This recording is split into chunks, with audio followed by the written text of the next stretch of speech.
Yeah, I don't understand.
Tested, so we're going to take our masks off so you can actually hear us and understand us because it's hard to teach through a mask.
Everyone has a handout? Excellent. And I can't tell if they're online yet. Ryan, are they online yet? Great. So for those of you who are joining us online, there should be a handout that says Shavuot 2022 Jewish Journeys on our website. You'll find it on the Shavuot page on our website. Is this too loud? Does this feel? How about this? Is that a little bit better if I hold it out this far? What did she say? My voice is always perfect. It's as though it's from above. You feel feel it too. So, welcome everybody. It is so good after doing this for 2 years in a row online to be able to come together and study in person. For those of you who haven't done Shavuot before, traditionally, Tikkun, Leil, Shavuot, the evening, the beginning of the festival of Shavuot, is supposed to be a study session that lasts past midnight. And this is because we're told that the Israelites were told to prepare for God giving us the Torah on Mount Sinai, that we should prepare for 3 days, and that at the beginning of at the end of the third day, God would speak to us. Except the Israelites went to sleep. And that's why we're told that in the Torah it says that God made the earth thunder, and there was lightning, and there was loud crashings, and that was because... Is there a bird in here? Oh, wow. Yeah. Yeah, God had to wake us up. And so the rabbi said, we'll stay and study, and we'll stay up and study through midnight so that we could say, had we been there, we would have been ready to receive the Torah. And just in case God chooses to appear to us again, we'll be up past midnight. I wouldn't mind the earthquake and the alarm clock. The divine alarm clock works for me, and so instead our study session will only go to 10 p.m. today and not all the way till midnight. Our topic tonight are Jewish journeys, because whoever you are, if you were born Jewish, or you chose to join the Jewish people either by becoming Jewish or by living with Jewish people or loving Jewish people, however your journey brought you to be a part of our community, it's a journey. To be Jewish isn't a static thing. My Judaism isn't the same that it was 5 years ago, let alone 50. It's definitely not what it was 50 years ago. I had a very different sense of Judaism when I was 3. But it's something that should take you to new places. It's something that, an adventure where you should learn more about yourselves. And so we're going to begin tonight with a song. And if you turn to the last page of your handout, you'll see our song sheet. And this is taken from a text in Genesis from the very beginning of the story of Abraham and Sarah, where God says, Lech lecha, go to a place that I will show you. But Debbie Friedman of blessed memory noticed that Abraham was not taking this journey by himself. He was taking it with his wife Sarah. He was taking it with his nephew Lot. And she adjusted the Torah to the way that it should read, recognizing that there was more than one person going on this journey. Please join us. I love this song because of what it means, but also because I used to sing it to my daughter, my now 28-year-old daughter, who, I know, I'm so sorry. Poor Jonathan just had a bit of a heart flutter. Yes, she's 28. But I used to sing this to her when I would give her a bath in the sink, because it reminded me that she was starting her journey. So I love that we're doing it tonight. Please join us. Lechi lach, to a land that I will show you. Lech lecha, to a place you do not know. Lechi lach, on your journey I will bless you, and you shall be a blessing. You shall be a blessing. You shall be a blessing. Lechi lach.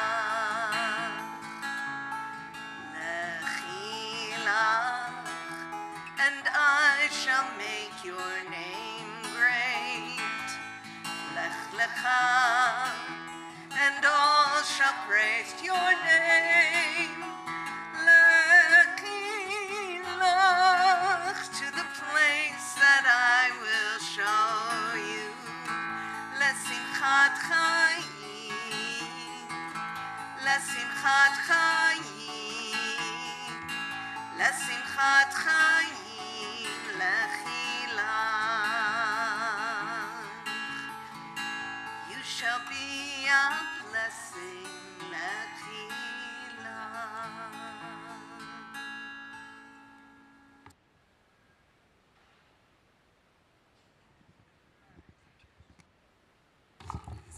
Just put it down.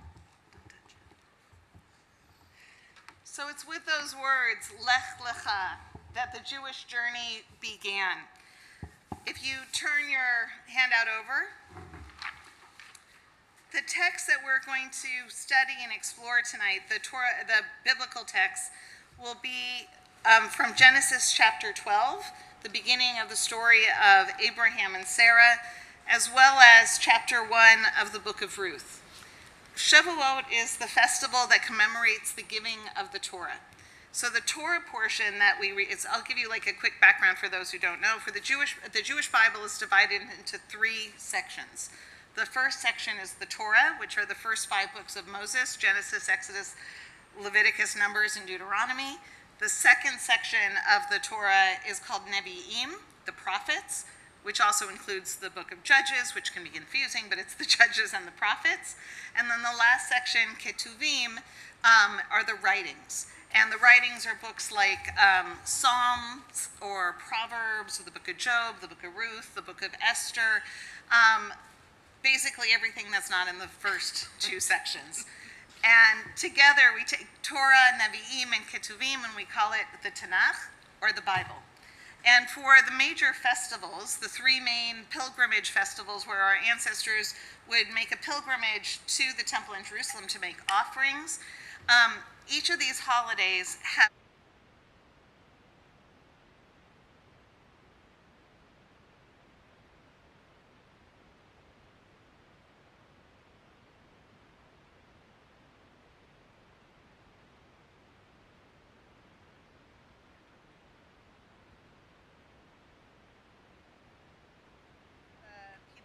she wants me to use a mic. Oh, there. Ooh, let me turn it. No, that's me. I had two mics on. Let's make both of these off. So for each of these festivals of Sukkot, Passover,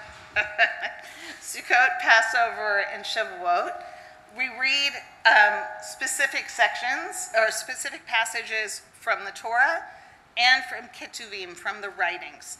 And for the festival of Shavuot, we read the Ten Commandments. We read the section of the Torah from the book of Exodus that teaches us of standing at Sinai and receiving at least the Ten Commandments. Some say more. I'm good with the Ten Commandments. That's a different class that we're not doing today. And then the section from the writings that we read is from the book of Ruth. The reason we read these two passages is to remind us that there's different paths to Judaism. Those who stood at Sinai came already as Jews. The book of Ruth is the story of the most famous of people who chose to be Jewish in Judaism. And Ruth is known as well for being the great-grandmother of King David, which in Judaism, part of how you could tell if somebody is righteous, it's by who do they merit to have as descendants. So do good for me, kid, okay? No pressure. Because that will be the measure of my worth, is how good you are. Yeah, no pressure. All the pressure. All the pressure. We'll talk later. So the fact that Ruth's great-grandson is not only King David, but King David is also seen to be the one for whom the Messiah will come from, that redemption for the Jewish people in the world will ultimately come from him, that tells us of Ruth's merit, that she was the one that God chose. And so it reminds us that there are different paths to receiving Torah, that some receive it without choice. There's all sorts of midrashim that indicate that perhaps the Jews didn't so willingly come to Mount Sinai, but rather that God held the mountain over our heads and said, so do you want these 10 commandments? We're like, sure, we'll take them. Whatever you say, just put the mountain down over there. Whereas Ruth isn't pressured into receiving Torah. In fact, she is pushed away 3 times, and it's something that she embraces. It's a path that she chooses for herself. And so at Shavuot, we remember that there are different paths, all of them valid, that bring us to the Jewish community. We also sometimes forget that it's actually not Ruth who is the most famous Jewish convert. It's Abraham and Sarah. They were not born into Judaism. They chose it. They embraced it even when it was just a kernel of an idea and something that they couldn't yet quite conceive. So we're going to start by looking at the story of Abraham. So what I'll have us do is we'll go around. If you feel like reading, I'd love for you to read. If you don't feel like reading, just say pass, and not a big deal. We'll be doing it in English, so don't stress. Unless you want to do the Aramaic translation. Oh gosh, I'm done with Aramaic. I did my time with Aramaic. But we want to read the text critically. I want you, if there's questions that you have or comments or thoughts about the text, don't be afraid to speak up or to raise your hand. So let's start. Do you want to read? Okay, so if you could read, and actually let's also, because everyone's wearing a mask, it's really hard to know who anyone is. If you could tell us your name and if you could read verse 1 that's in the box. My name is Jason, and verse 1, and the Lord had said to Abram, get out from your country, from your family, and from your father's house to a land that I will show you. Any question, comments, or thoughts about this? And what's your name, sir? Bob. It says Abram, not Abraham. Very good catch. So at this point in his life, Abraham is known as Abram, Sarah is Sarai. They are coming with these are the names that they're given by their parents. And then later in the story, God will change their names, and by changing their names, change their destiny. And can anyone think of anything comparable that we have in the Jewish community to that today? Anyone go to the Beit Din recently? Did you get anything new? You got a new name. And in what way did that name change your destiny? Did it change how you see yourself? Absolutely. I feel like it, oh yeah, I guess I can. Is this mic working? Okay, there we go. Hi everyone, I'm Kylie. Yeah, it solidified for me a feeling of finalization of this choice I've made for my life and my position within the community. It's just like I have a Hebrew name, just like everyone else in this community has a similar name. So that was my feeling with it. Right. What we call ourselves is an incredibly powerful thing. Whether as a woman you choose to change your last name when you get married or you choose to keep it, it's a statement of who you are and how you see yourself. If you go by Robert, Rob, or Bob, or Bobby, how you choose the name that you're called, that affects the way not only that you see yourself, but how others also may interact with you. So at this point, he's still Avram. He hasn't yet fulfilled his potential. He hasn't yet made that transition into who he's about to become and who he's going to be. So I also want to point out, in English I underlined the words get out. In the Hebrew, it's lech lecha. It's the words that the cantor just sang with us. Get out sounds a little harsher than in the Hebrew. Yeah. And it really would sound better to say go forth. Think about it like in American history, go west, young man. That's what God is saying to Abraham, literally, go west. Go west to a land that you do not know. Leave your country, leave your family, leave your father's house to a land that I will show you. That's a story that so many of our ancestors have experienced. Ezra? I'm just curious where Abraham was from. So Abraham was from Ur. I hate that name. Ur. Or. What was that?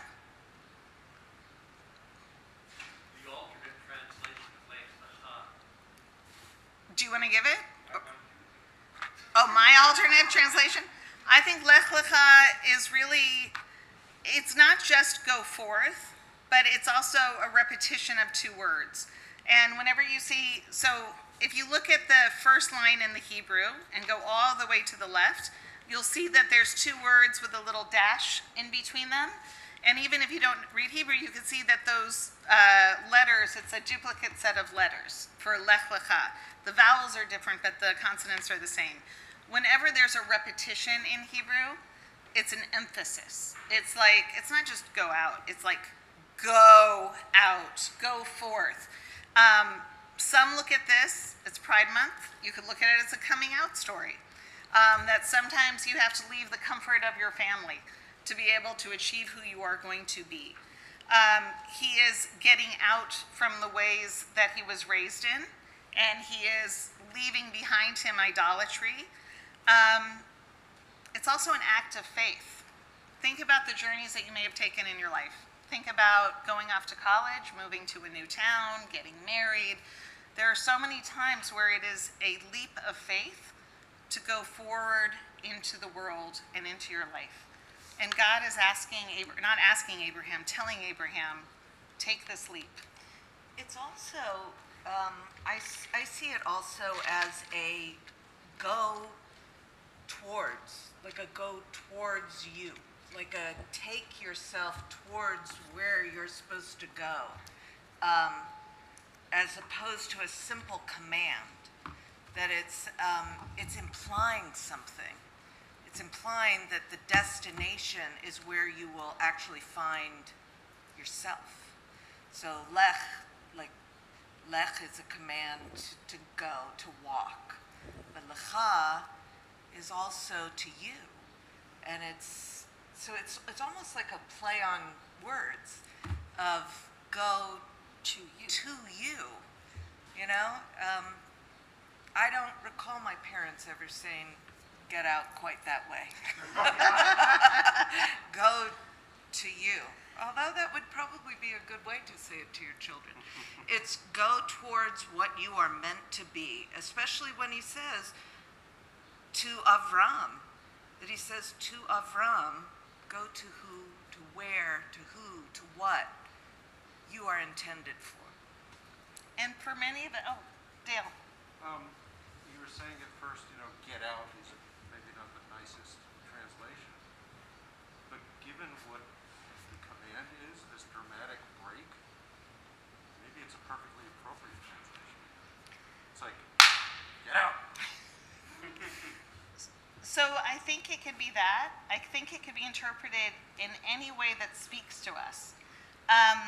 For those of us who have immigrant stories embedded in our family story and our understanding of who we are, that lech lecha could either mean get out, like run for it because you need to do this, or it could be, as Cantor said, go towards something. My husband and I were talking recently about the fact that we never thought of our families that came to the United States from Europe as refugees. We thought of them as immigrants because they were coming to America. They had a goal. There was something that they wanted to go to. And we didn't think of it as that they were running away from something, even though we know they were running away from something. They were running away from death and destruction. So I think that for some who leave, it is running away. It's a get out, run for your life. And for others, it's a going towards something. And that framing of how we see it affects our experience. It affects what the journey is going to feel like. If it's something that we want to go on, or if it's something that we have to go on. Bob? In my years of Judaism, it's absolutely amazing if you can pick one word. How long have we discussed this? Which I happen to absolutely love. Well, but there's even, I look at this whole sentence and I think, I'm always reminded about how translation just misses something of the oomph, umi moladetecha, sort of the place of your birth, your sort of like where you were born from. And the English doesn't quite say that. It shows that even though you are leaving your land, place where you emerged from, the house, your father's house, it is still a go forth to where you are supposed to be. So all the things we think of as home and the place we belong, God is really telling Avram, wrong. There's a place where you are intended to be. So let's keep going around. Hi, I'm Tiffany. Tiffany, if you could read the next 3 verses. Sure. And I will make of you a nation, a great nation, and I will bless you and make your name great, and you shall be a blessing. And I will bless those who bless you, and curse him who curses you, and in you shall all families of the earth be blessed. So Abram departed as the Lord had spoken to him, and Lot went with him. And Abram was 75 years old when he departed from Haran. Imagine that, 75 years old and starting a new life. Well, he was still young, Comparatively speaking, Yes. It's all Yeah, I guess relative. if you live to be a couple hundred years old, yeah, he was a youngin' at that point. Middle age, barely. But think about that. Think about being that late in life and starting from fresh. Changing the way you live, changing where you live, which also presumably means speaking a different language, learning different customs.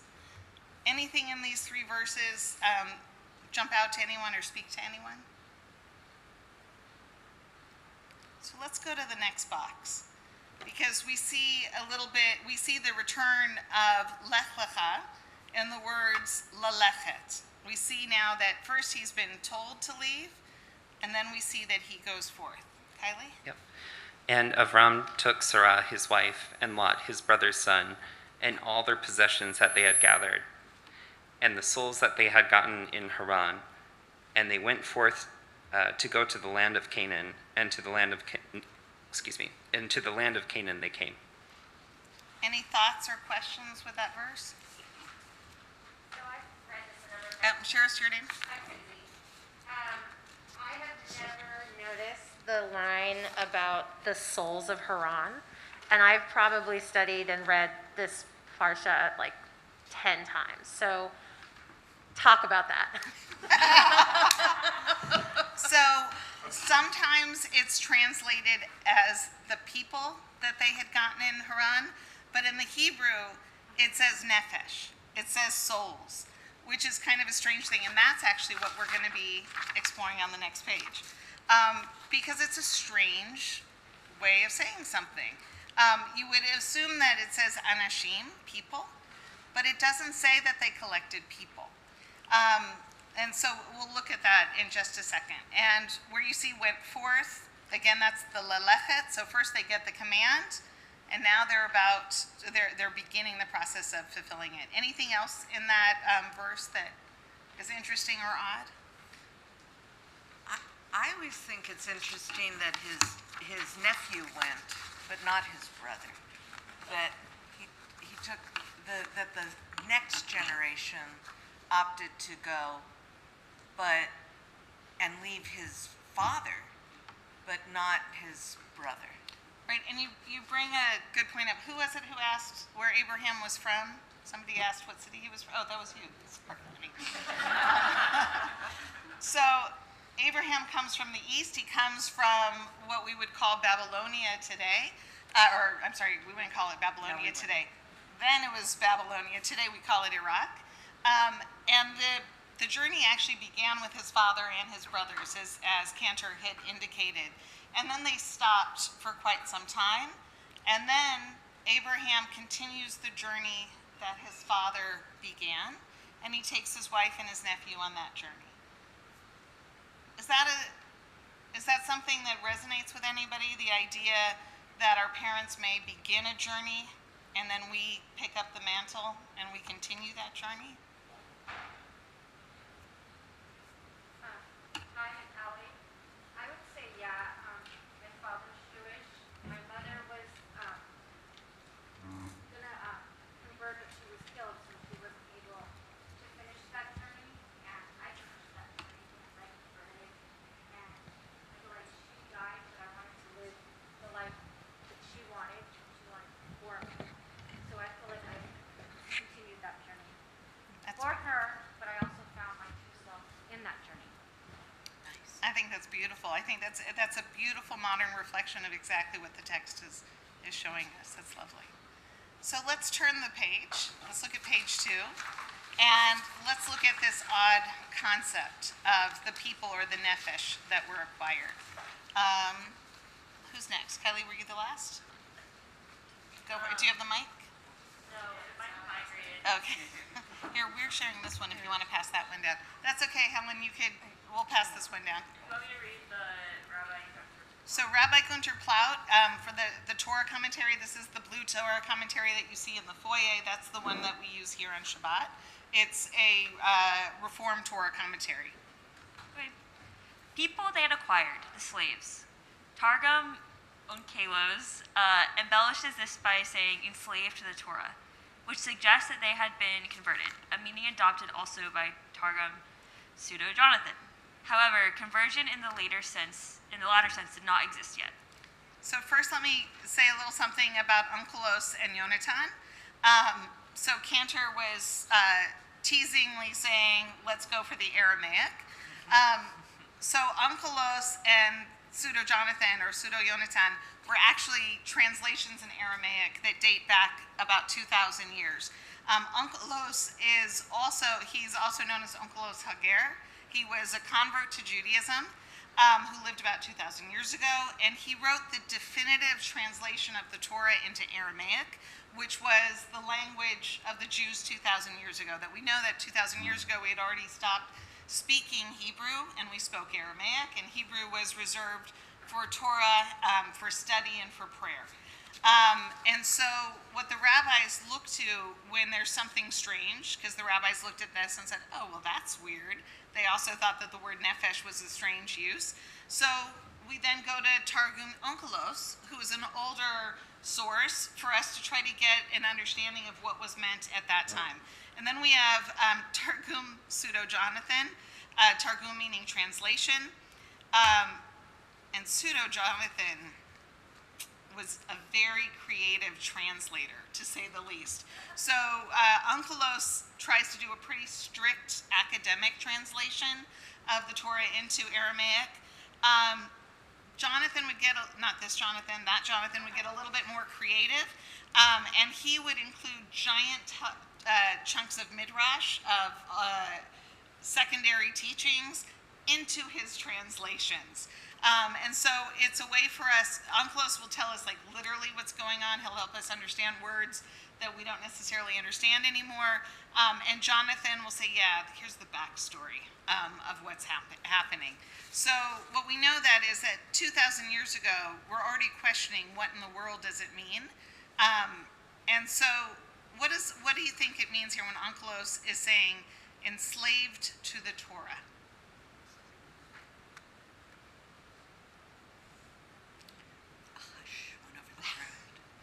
You won't be graded. It's okay to guess.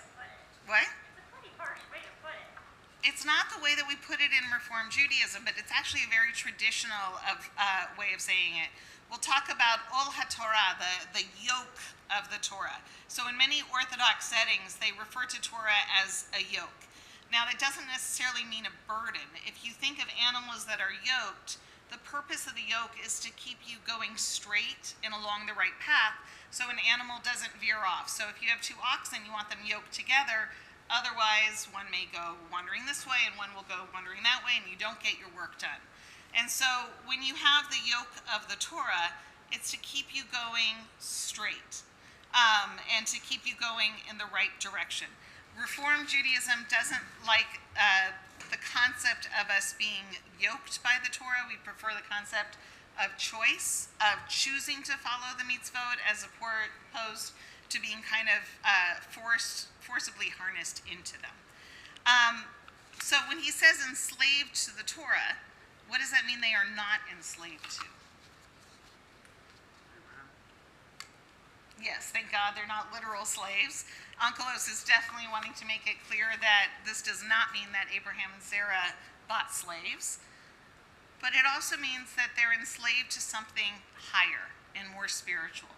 That in Judaism, we have this struggle where we talk about God as like the King of Kings, except the Israelites kept saying, give us a real king. Okay, yeah, that's great, God's the King of Kings, but all those other countries have earthly rulers and we want one too. And our prophets try to warn us and say, you know, kings aren't all that they're knocked up to be. You don't really want this. And we're like, oh no, we totally want it. And then we get a king and then we're like, oh, this sucks. They tax us and they make us do things that we don't want to do. And so to be enslaved to Torah is to be enslaved to a higher purpose, to be submissive to God and not to humans. Had they been acquiring people pre the Get Out message or post?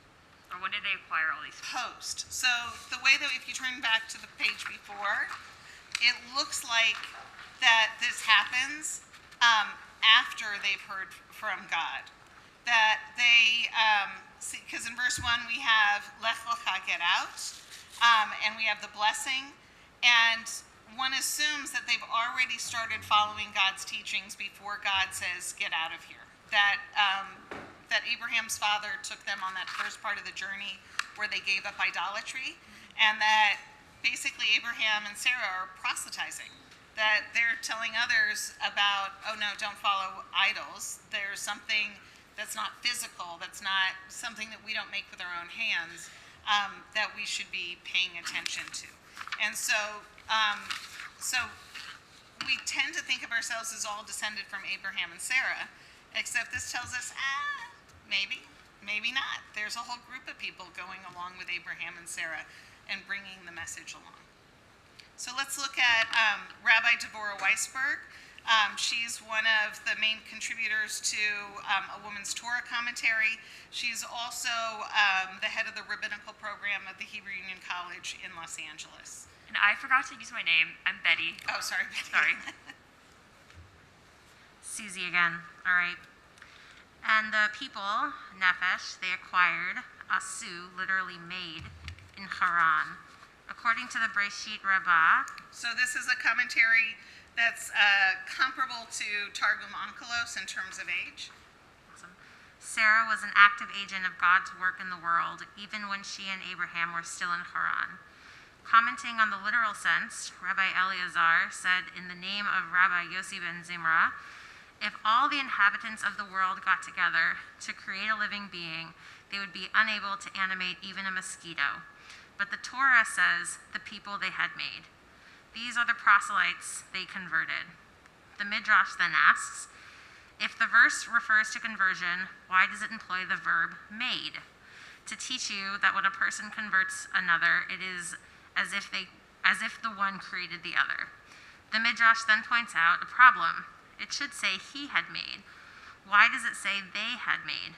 Rav Huna said Abraham converted men and Sarah converted women.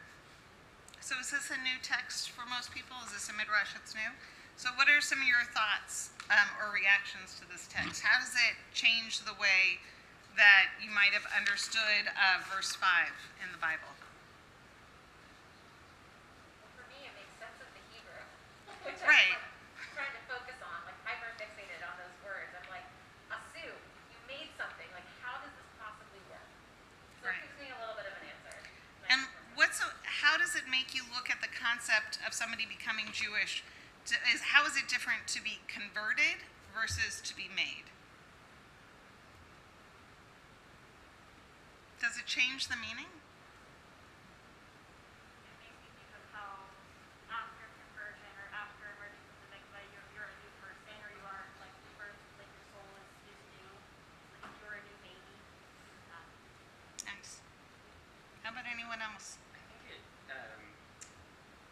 it really frames conversion in like a very Jewish sense as we understand it today, right? Like as opposed to some other religious traditions where it's, conversion is a faith-based proclamation of like, yes, I believe in this, and then there's a dunk, and you're that thing.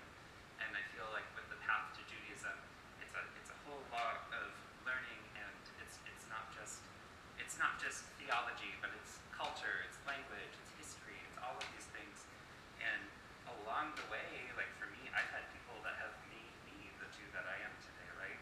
I'm looking at two wonderful, amazing women that I respect and have taught me so much, right? And I wish Rabbi Galib was here too, because she's had such a positive impact on my journey. But those, the teachings, the investment of time and those kind of things really make a person. So I think it fits quite nicely with how the conversion process works within our tradition.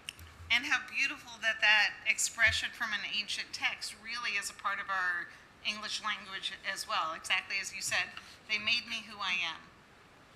It's beautiful. Well, then when we have a baby, we say that it takes three.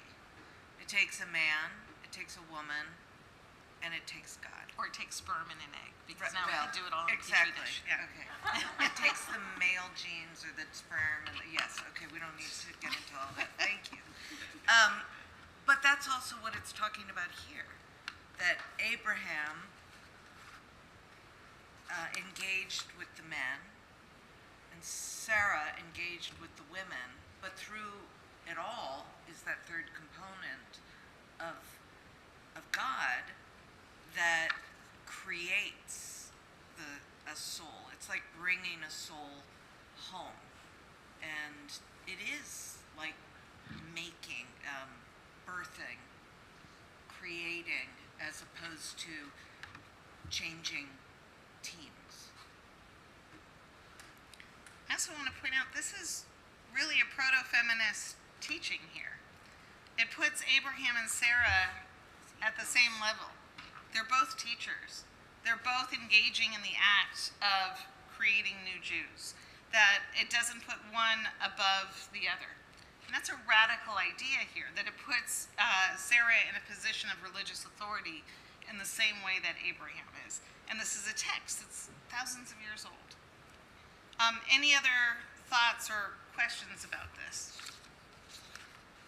So the next little part focuses on the idea of asu, of making something.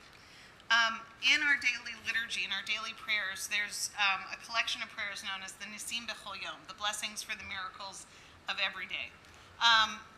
These, what's it, about 20 blessings, 15, 20? A lot. We do on the on the daily. morning. It's like 15 to 20. 15 to 20 blessings. And I say 15 to 20 because it's actually not set the same in every single prayer book. That even amongst Orthodox prayer books, the prayers will vary slightly. And when the Reform prayer book was, the current version of the Reform prayer book, Mishkan Tefillah, was being edited, which is probably now finished like 15, 20 years ago. It's been a while now. There was a question about whether or not this blessing from the Nisim B'chol Yom was going to go in there. Do you want to chant it the way that it should be chanted in Hebrew? I would love to. Baruch atah Adonai Eloheinu melech haolam she'asani Yisrael. Praise to you, Adonai, our God, sovereign of the universe, who has made me a Jew. So this was controversial about whether or not it should be included. What do you think the controversy was about? The controversy was like the God paragraph being like this big and mission statement. Oh, no, that's okay. That's a different problem. The problem here wasn't God. It was, what does it mean to make you a Jew? And part of the controversy was there were people who were born Jewish who said, oh, that's not okay because people who converted to Judaism may take offense at that. And the scholars who had converted to Judaism, who were part of the prayer book, said, no, God made me a Jew too. God may have made me a Jew in a different way that God made you a Jew, but God made me a Jew.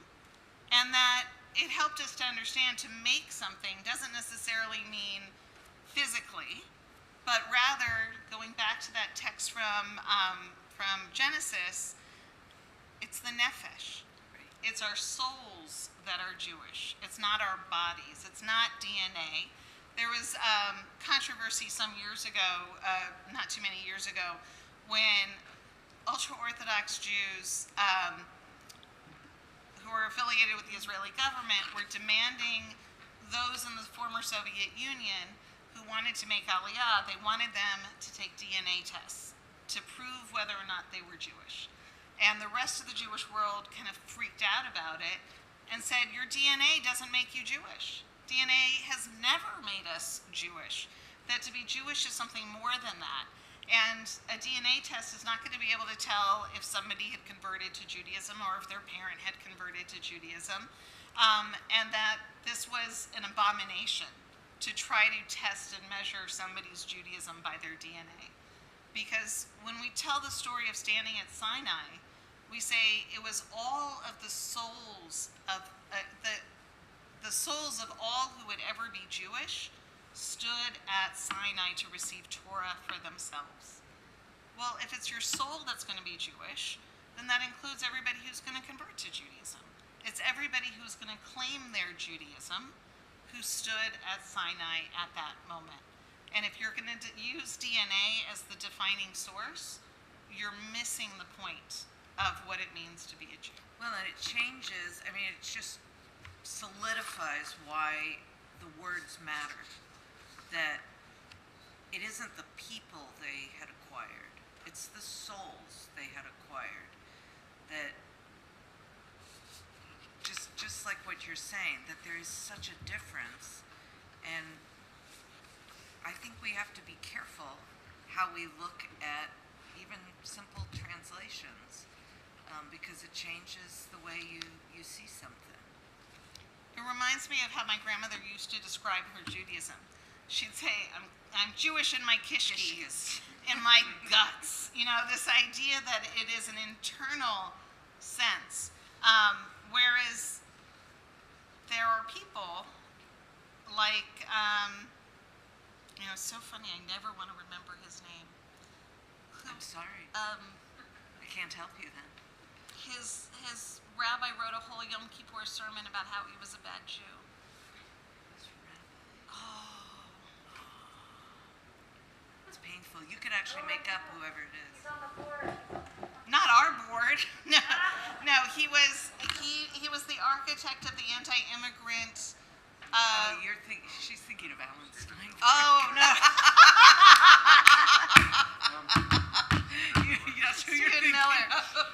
Oh, I'm so sharing that with Alan. He's gonna love that. He will absolutely love. No, he'll be delighted. Oh, it's Stephen great. Miller. But now you have to explain this other Oh. reference. Oh, Yes, Stephen. Yes. do you want to? No, Alan So Steinberg. Alan Steinberg. I think Alan gave when he was temple president. He give a High Holy Day talk about how How he was a bad he Jew was like told he was a bad Jew. by his Sunday school teacher. Yeah, by his Sunday That school teacher, his not mother, his rabbi. His mother waited till he was the president of the synagogue to give him a very bad report card that he'd gotten in 7th grade, and she had held on to it all those years. Yeah. And basically, the Sunday school's teacher was saying, if I could kick you out of the Jewish people, I I would. would. But you know what's amazing about that story is that you remember it. It's a big It has story. made an impact. So I would say by DNA, Stephen Miller is a Jew. But he's not a Jew in his kishkis, because he has not internalized the stories in the Torah about caring for the stranger and for the widow and for the orphan. He hasn't internalized in his soul the concept of remembering what it was like to be a slave in Egypt, and therefore to have compassion with others who are enslaved or burdened.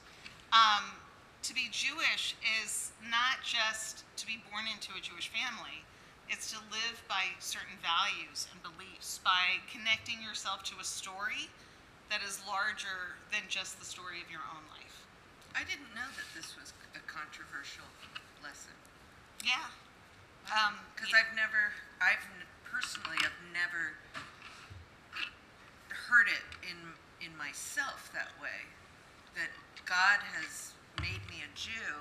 I see that as in any way that I have come to acknowledge my Jewish soul, God has put it there. Yeah, I didn't know that. Fascinating. So I wanted to use Abraham and Sarah and this idea of the Jewish soul, this idea of being on a journey in your Judaism, to really set us up with the text that I wanted us to spend more time looking at tonight. And that's the story of Ruth. We're going to start with verse 8, so I'll give you a quick recap of verses 1 through 7. Naomi is an Israelite woman married to a nice Israelite man. They have 2 lovely sons, but there's a famine in the land, so they go east. They go east to the land of Moab. East is never good in Judaism. You should always be moving west. You know, the east is Babylonia. The east is the stuff that we're trying to get away. So we shouldn't go back in that direction. So they go to Moab, and the 2 boys marry 2 local girls who technically, according to Jewish law, they're not supposed to do, because the Moabites are like our ancient enemy. But they marry 2 nice girls. But then tragedy befalls them in Moab, and Naomi's husband and both of her sons die. And unfortunately, they also die without, the boys without having any children. And so Naomi realizes she has nothing. She has imagine 3 widows. They have no way of supporting themselves. She has no way of taking care of these women. The women are still young.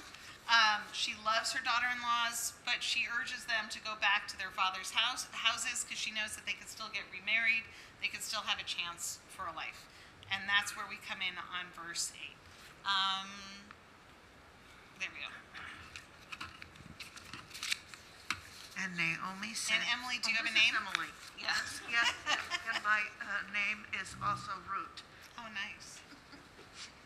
And Naomi said to her daughter-in-law, "Go return each of you to your mother's house. The Lord dealt kindly with you as you have dealt with the dead and with me. The Lord grant you and that you may rest each of you in the house of her husband." Then she kissed them, and they lifted up their voice and wept.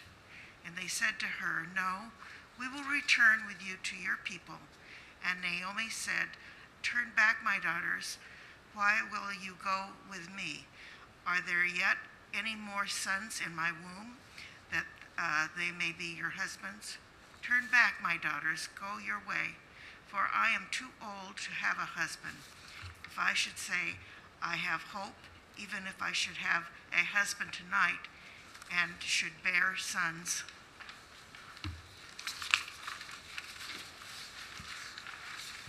would you wait for them till they were grown? Would you, for them, refrain from having husbands?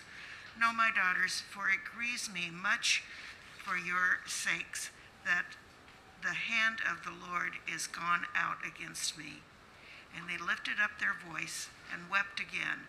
And Opha kissed her mother-in-law, but Ruth held fast to her. And she said, "Behold, your sister-in-law is gone back to her people and to her gods. Go back, you, after your sister-in-law." Okay, so let's stop right there. First, fun little trivia. Orpah, not a name that you hear very often, but that's actually what Oprah's name was supposed to be. She was supposed to be Orpah. There's the tradition in many African American families that when a child is born, you take the Bible, you open it up, plunk down your finger, and you find a name, and you give them a good biblical name. Unfortunately, whoever picked the name for Oprah must have been a little dyslexic because it gets written down as Oprah instead of Orpah. I don't think she would have done as well as Orpah. It has a better ring to it, Oprah does. But that's just a little fun trivia fact that has nothing to do with our session tonight. It does now. So let's turn back to the page before. Let's look at the first part of the story before we get to the juicy part. We see in the Hebrew again, as part of Ruth's story, this, instead of lech lecha, Naomi says, get out in a kinder way. She says, lechna, which is, please go. Na, when you see so the top line of the Hebrew, the word on the very left-hand side is lechna. When you see na at the end of the word or na as part of it, it's like a high Hebrew, fancy schmancy way of saying please. And so she's saying to them again, lech, go, you're not supposed to be here. You're not supposed to be with me. And where is she telling them to go? Go back to your father's house. We see Abraham being told, leave your father's house. And now with Naomi, she's trying to get her daughter-in-laws to go back to their father's house, to go back to the place from where they can't come. And we see again in verse 12, when she says, turn back, she says, as I unfortunately put the pen, what? What? And also lechen. She wants, sorry. Yeah, but that doesn't work as well with my narrative. I'm going for lechen. Where she's again trying to say kindly, go back. You don't belong here.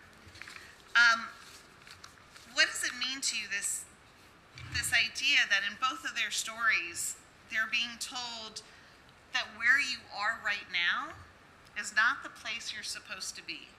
Have you ever felt like where you are is not the place that you're supposed to be.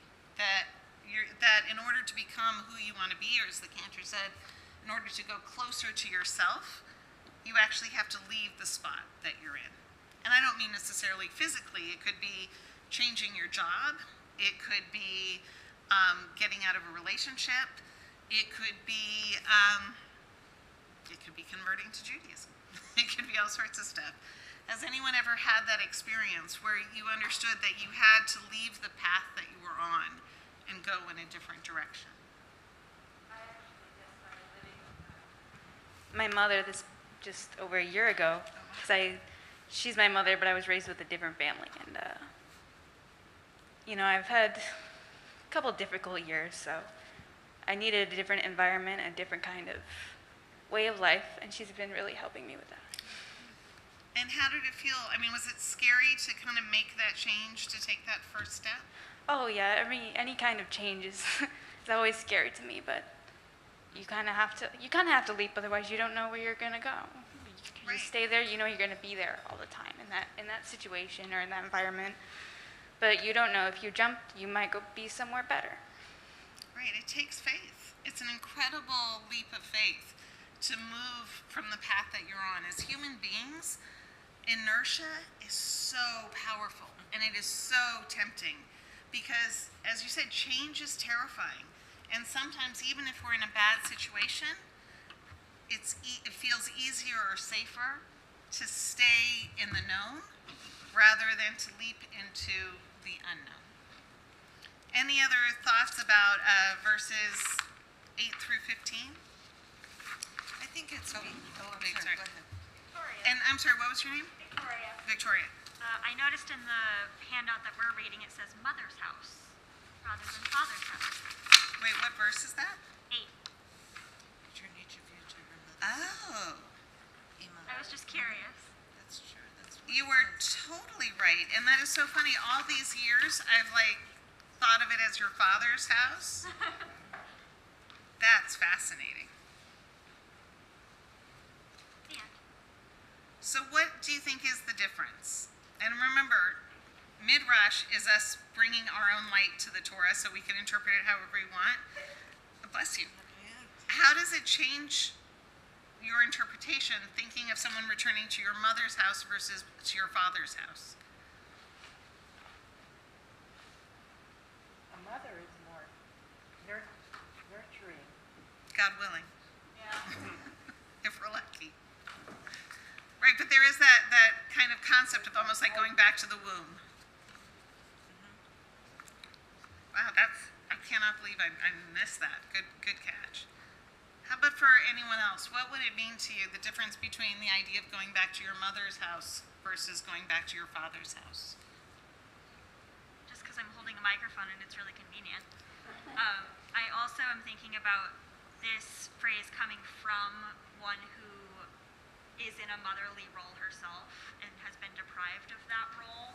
She now no longer has people to mother, and her saying go back to your mother's house specifically makes me think about her having to navigate her relationship to that role and to that title.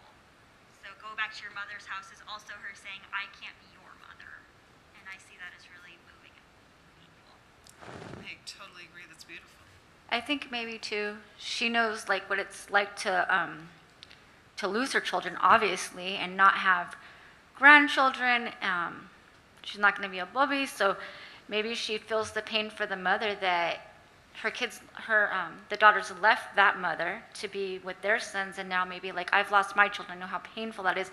Go back to them, maybe marry somebody and give her grandchildren and be with her kind of thing, because she knows the pain of what it was like to lose her boys. So she didn't want to have that pain on another mother and take their child from them. That makes sense. Yeah, that's beautiful. From what I've read in Hold it a little closer to the mask. From what I've read in the Torah, it's kind of dangerous for women to go back to a men's group. Very, very dangerous. It depends on the situation.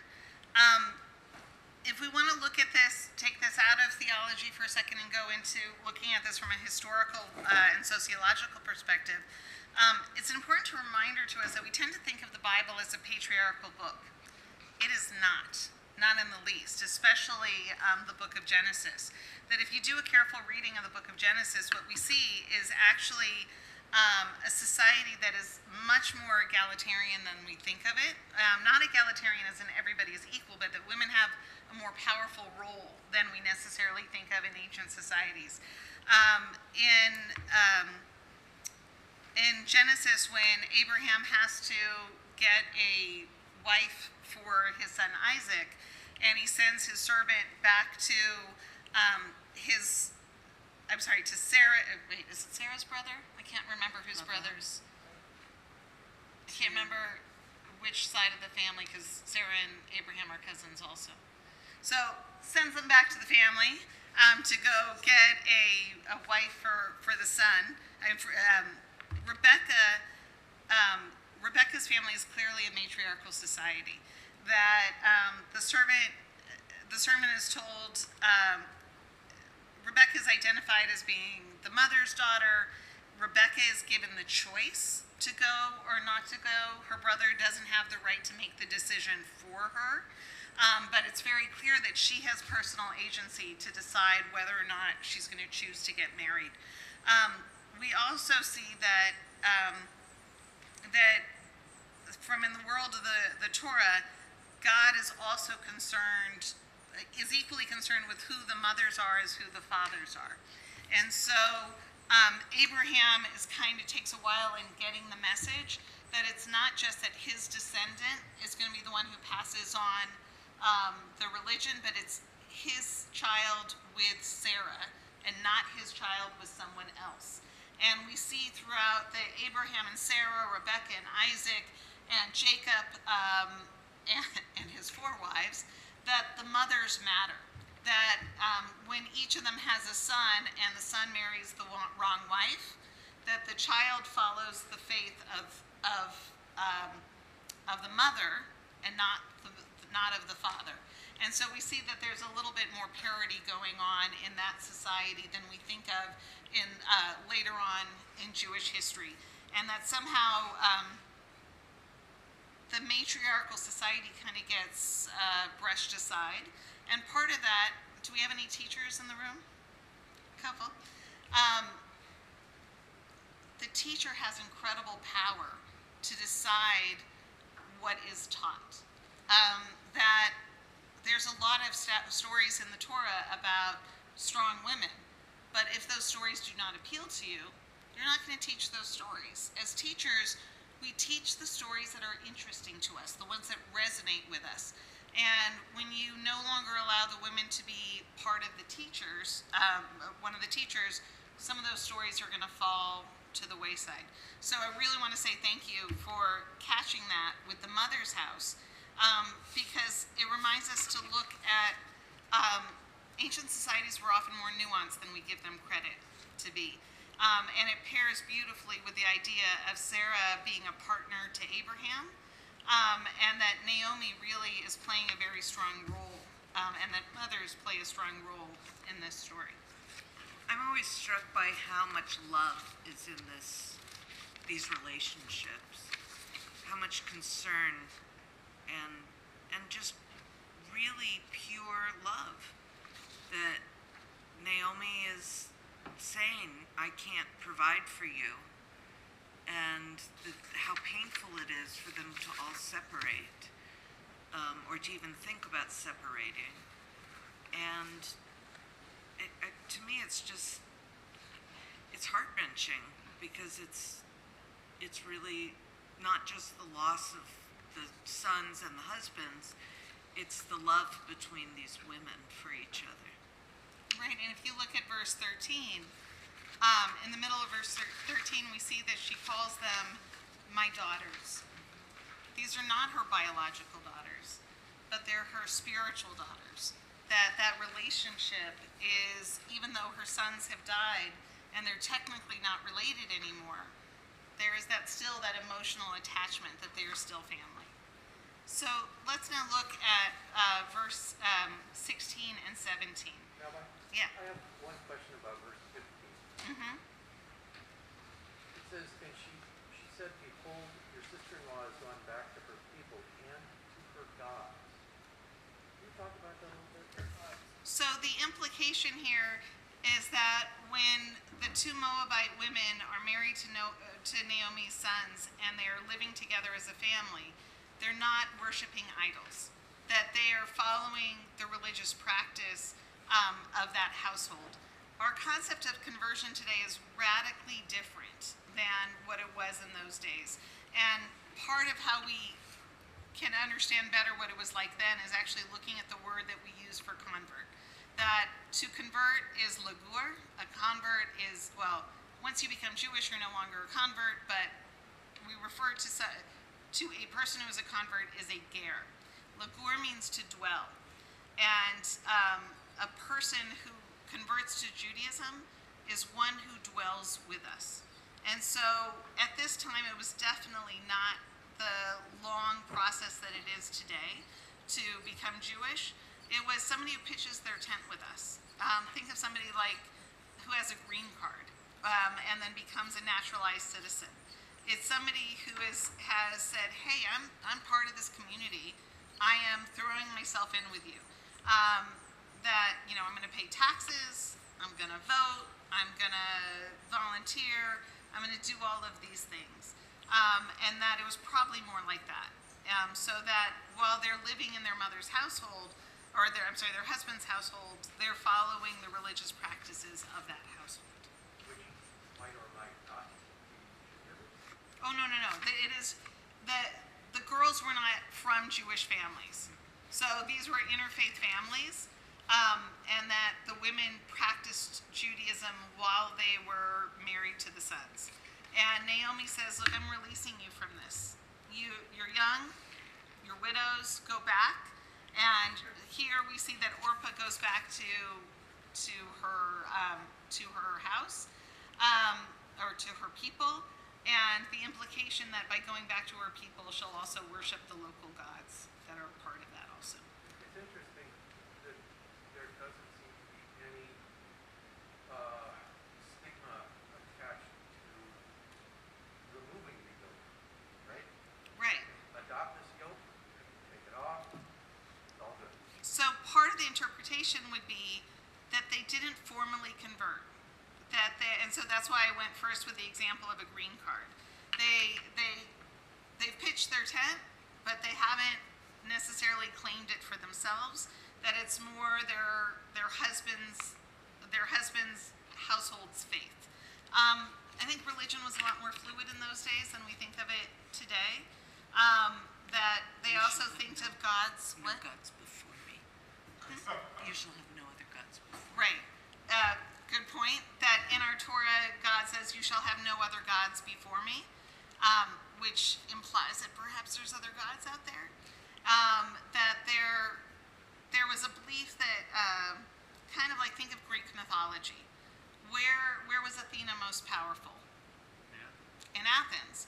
Where was, what's the Greek name for Mercury?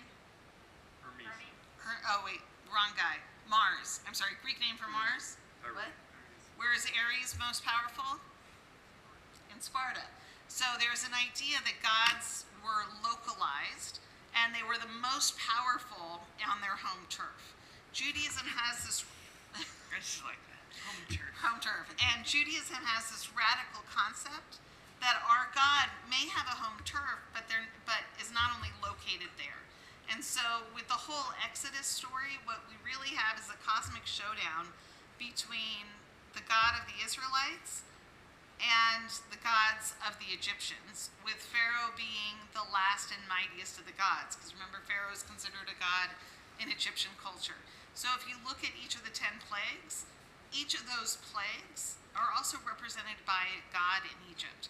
The Nile, the blood in the Nile has a god representation.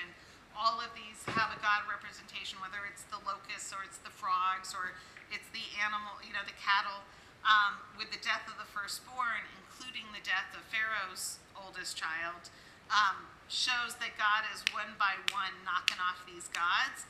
And where's God doing it? In Egypt. And just taking them out.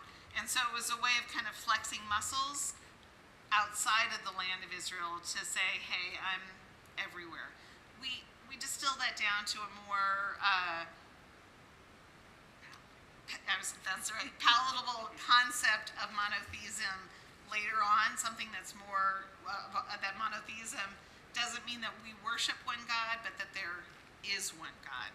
But here, it would have made total sense that if they're going back to their parents' house, they should worship the gods that are in their parents' house. But don't you think there's a little tension between that and what Cantor pointed out? You shall have no other gods before me. So I wonder whether it's a reflection of different authors of the Torah in different historical eras.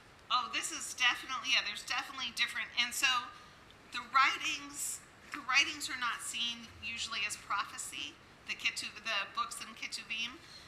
They're perceived as more either historical books or as wisdom books, like Proverbs and Psalms as wisdom literature, and this would have been seen more as a historical story.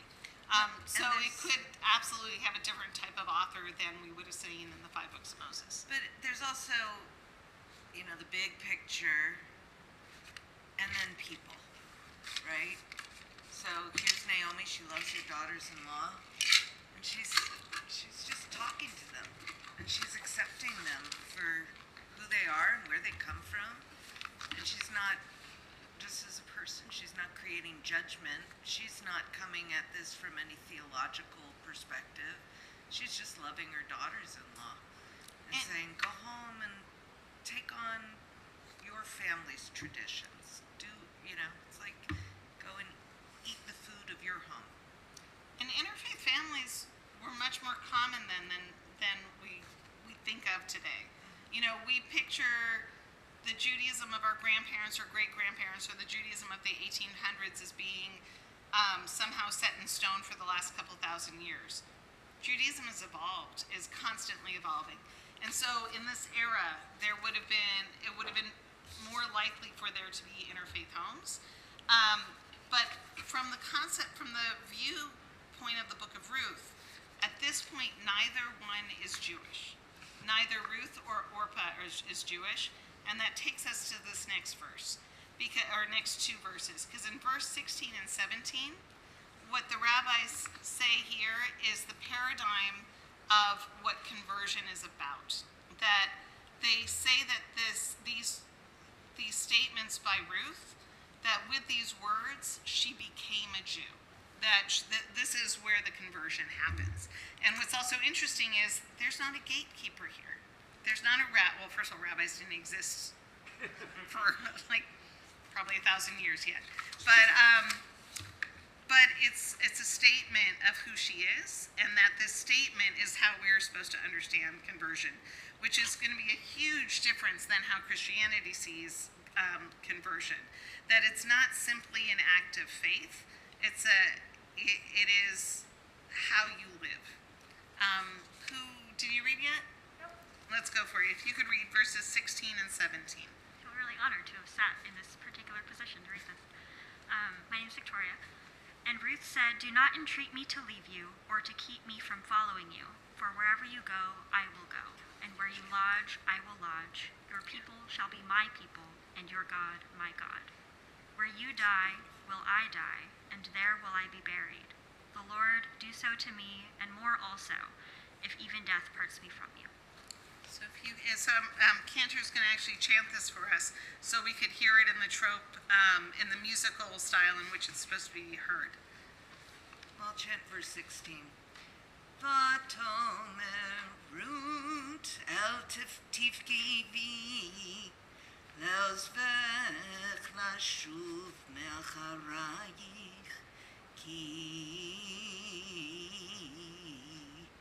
el asher telechi elech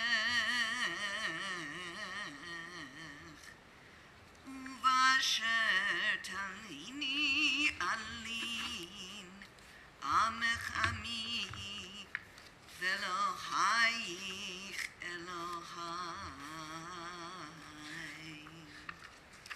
Could you hear the pleading in the trope there? particularly when, can you do Ki Elashar? Ki Elashar Telechi. Yeah.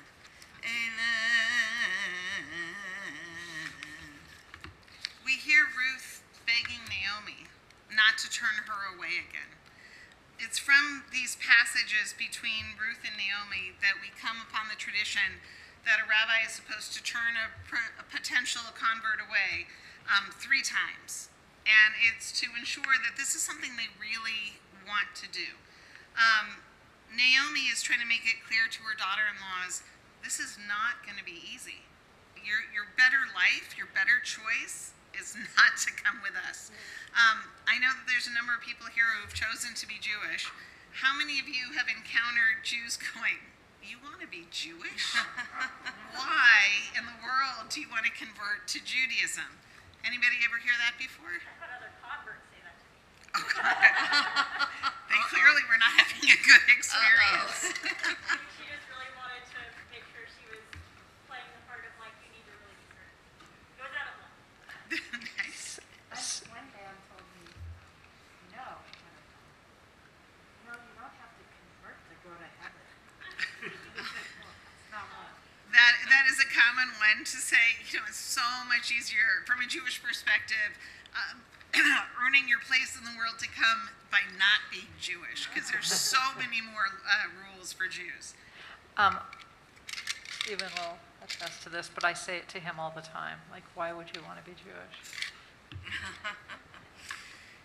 And why, and so for those of you who may have said that to someone before, why did you say that? Trust me, it's not because they know that Ruth, that we learned from the book of Ruth, we're supposed to do that. Why do Jews tend to act in a sense of disbelief when somebody wants to be Jewish? Dale? Well, a couple things. One is the hardships, the historical hardships. I mean, that's sort of the obvious one. But the other one is also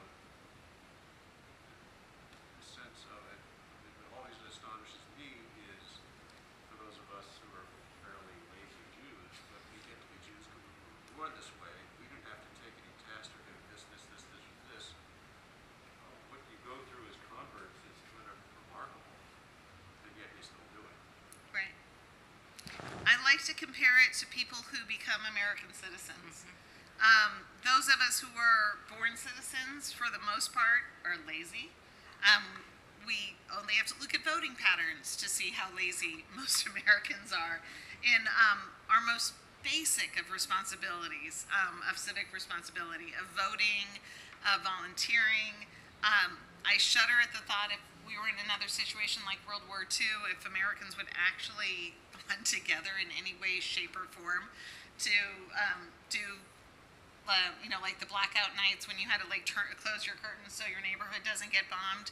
I am sure that we would have many Americans who would say, it's my right to be bombed if I want to. Right, exactly like with the mass. But if you meet anyone who's a citizen, who becomes a citizen, they don't take it lightly. They're much more likely to vote.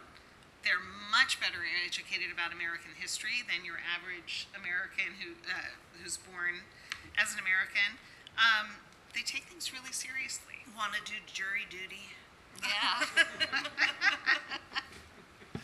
I find one thing interesting when born Jews say, why would you want to become Jewish? It's a lot of work and oi. But I look at it, how many Jews are doctors and lawyers and psychologists, and how long did that take you? Well, some of that would be because we also have neuroses and guilt and overbearing parents.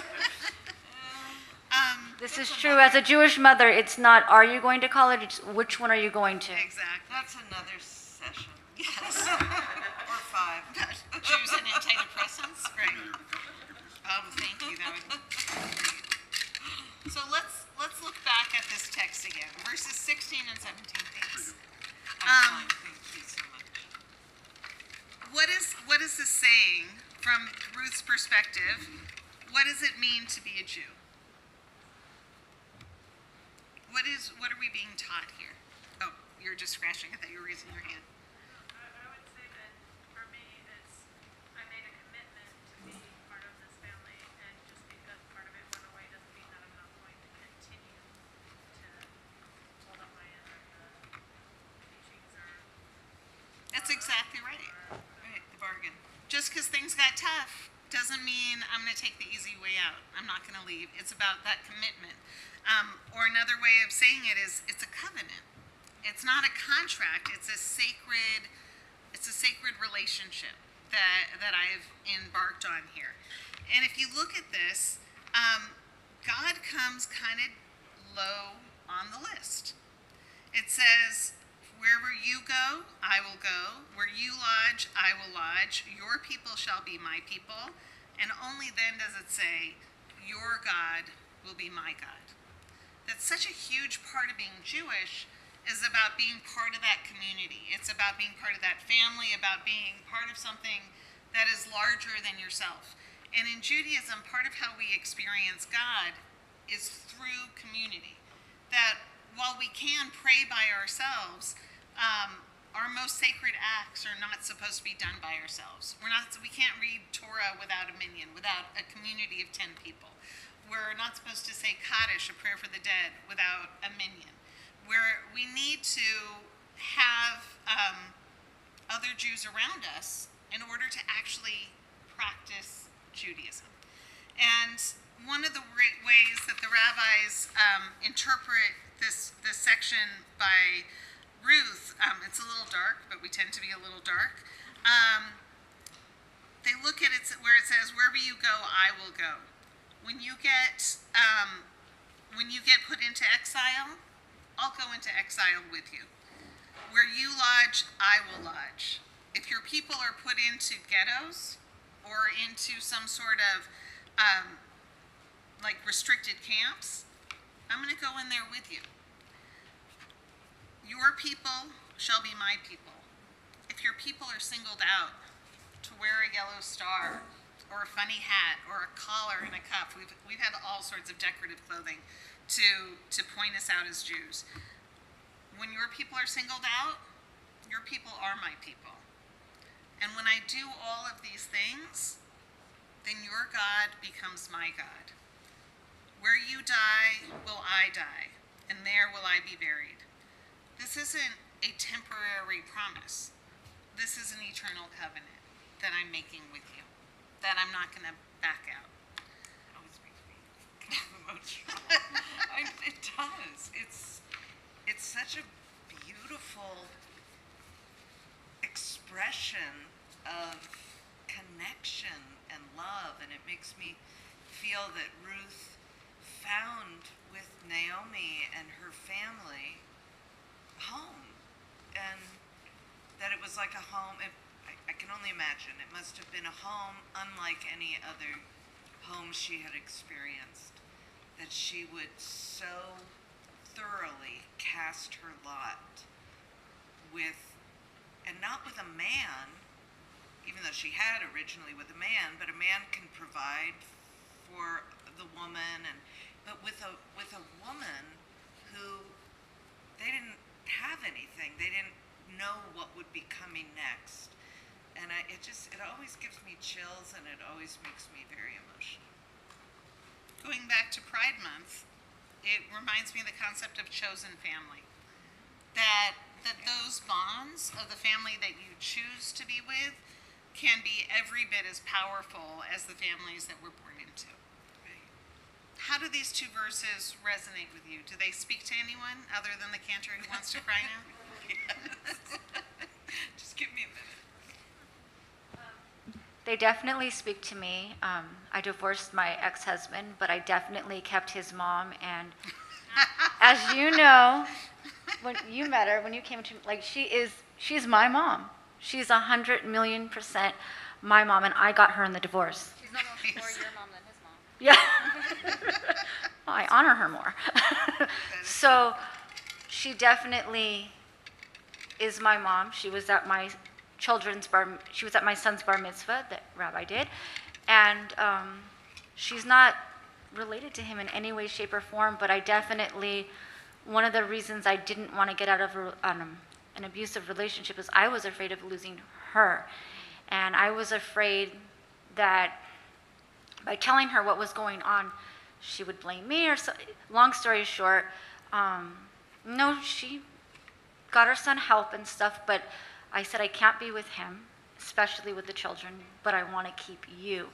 And to this day, I call her mom, and I definitely love her, and I look at her as a mom, and I would definitely lodge or go wherever she goes any old time, because I didn't have a mom, and I didn't know what it was like. I knew I wanted a mom. I'd watch TV and go, I want one of those. But I didn't really know what it was like. I mean, and I got a Jewish mom, so you know it was like, okay, so you didn't go to college? Okay, we're going to fix that, and we're going to fix you. I've got a list here of what I'm doing with you. I've got a list here and here, how you're dressing. Oh, no, we're not going to do that, because now we got to get you another nice husband, because my son wasn't the one. So we got to make you really good. Because she was worried about the grandkids. Oh, we want to make you perfect so that, not perfect, but, so that somebody else, and I want to like them. Or else you can't take the grandkids. They stay with Bubby. So basically, yeah, I definitely lodged with her and fought with her and listened to what she had to say, even if she drove me crazy. But I definitely learned a lot from her, and I love being a Jewish mom, and I love learning how to be a Jewish mom from her. And boy, there's a lot of worrying, kvetching, and that's when I was like, this woman complains a lot to me and worries a lot for me. That's when I knew she was definitely somebody I would lodge with rather than my blood family, because I was like, oh, as much as she complains, it's for a reason. That's so. sweet. It's beautiful. Dan Savage likes to say you pitch your biological family, but you pitch your logical family. I like that. I like that. That's beautiful. That's really cool. What I think is so powerful in verse 16 here is that Ruth is saying this from her, what was it? Kishkas. Kishkas, from her Kishkas. It's not a, I want to go with you, or I'm thinking about, or it's no, this is what I'm doing. I'm in this with you. And I felt really connected to that. And I'm not sure what prompted Ruth to feel this way, right? We could talk about that all day. With my own conversion, it was finding out about Jewish lineage in my family history and some painful memories that I'm still covering. But the moment I felt that, I'm in this. And even through the tough things, and where people are like, oh, okay, why did you go to James? Our history is so painful, and there's just something in me that's like, I need to be there for that. And I think over the last year, the most painful, obvious memory of this for me was when excrement hit the fan in Colleyville, Texas. And I remember watching it. My dad was there with me and saw me. But going, I had the choice to turn away, go home, go back to Lutheranism, But I called my Jewish friends. I texted people. I hopped on a Zoom call the next day with the congregation to talk about security measures, and I just felt this I'm in this. So I see so much of that in Ruth's dignity here in verse 16. It's so powerful. Right. You could hear the conviction in her voice. One of the amazing things to me, and I had a chance to talk with a bunch of colleagues about it at a rabbinic conference a couple months ago, is that during COVID, we were all getting inundated with calls from people who wanted to convert. Now, at the same time that I'm hearing that, and things like Colleyville happened, and there was it Charlottesville? And all sorts of lovely things over the last 4 years that have made a lot of Jews feel very unsafe and very scared. And I was getting questions from congregants about, Rabbi, when will we know it's time to leave? Mm-hmm. Yeah, meaning leave the country, things are getting bad. All these people were calling saying they want to convert to Judaism. And I'm thinking, why? Are you not watching the news, people? Are you not paying attention? This is not a good time to be Jewish in America. But it's something so much deeper. It's something that you hear her saying, I understand what the reality is. I know this isn't going to be easy, but it's about something more. It's about something much more. Yes. So sorry, we're consulting. Yeah. Oh, we're not going to. But, I really wish I had made this bigger. So let's go to the next page. Let's look at some teachings. And actually, that's why I was getting my iPad so I could make it bigger print. 1 second. It's a test to see whose eyes work. Yeah, so I Everybody totally, take your glasses and pass them down. I totally understand if there are people who are not going to want to read any of this part out loud. Yeah, it's a lot bigger on my iPad than it is here. So what we have here are 4 different teachings from a little bit later in Jewish history than what we were looking at with Targum Onkelos or Targum Pseudo-Jonathan. The first one we're going to look at is from a scholar known as the Malbim. Rabbis had this great little habit of making their name into an acronym. So you've heard of like Rambam, who's Maimonides, or there's the Ramban, who's Nachmanides, or Rashi, whose real name is Isaac, Shlomo ben Yitzhak. So they use all these acronyms. So the Malbim is Meir Lebush ben Yechiel, and he lived during the 1800s. And one of his things was Hebrew grammar, that different commentators would often focus on different things. We had a lot of grammar nerds as rabbis who would like pick up on aspects of the Hebrew. And so let's look first at the Malbim. Do I have anyone who's not afraid to read that in the top left corner? Young eyes. Let's go for it. Where you go, I will go. That is to say, I don't think that my purpose in going is different than your purpose is going here. For your religion, so that you can observe the commandments that are dependent on the land and the Torah and the commandments. And I am going only to achieve a purpose, because the aim of my going is the same purpose that you walk towards. And don't think that I am hoping for some kind of temporary success, that I'll marry a rich man, or something like that, because where you sleep, I will sleep. I will sleep like a stranger in the land, and like righteous people for whom this world is just like a hotel for guests, because my direction is from the perspective that your people is my people, and your God is my God, because I have already grasped the Torah and of your God and the customs of your people, and I am like one of them. Does this teaching sound at all reminiscent of any vows or oaths that you might think of in popular culture? That could be summed up in a pithier way? Christian marriage vows, for better or for worse, for sickness and for health. That this covenant that she's making with both her mother-in-law and the Jewish people is really this covenant of love. Because you have to really love someone or love something to say, I'm going to go through all the pain and all the misery with you. I'm not just in this for the pretty white dress on the wedding day. I'm going to be at your side if you're in the hospital. I'm going to be the one that you lean on if you have trouble standing up or walking. It's a statement of love. And love means that sometimes life is going to be hard, and I see that. Does this interpretation resonate with anyone? So Kylie, you spoke about your ancestry. This is a hard vow for even those who were born Jewish to make. I wish that your story was totally unique. And it saddens me that it's not. It's true for so many people that more Jews left Europe than arrived in the United States. And that's not because they died on the journey. It's they changed on the journey.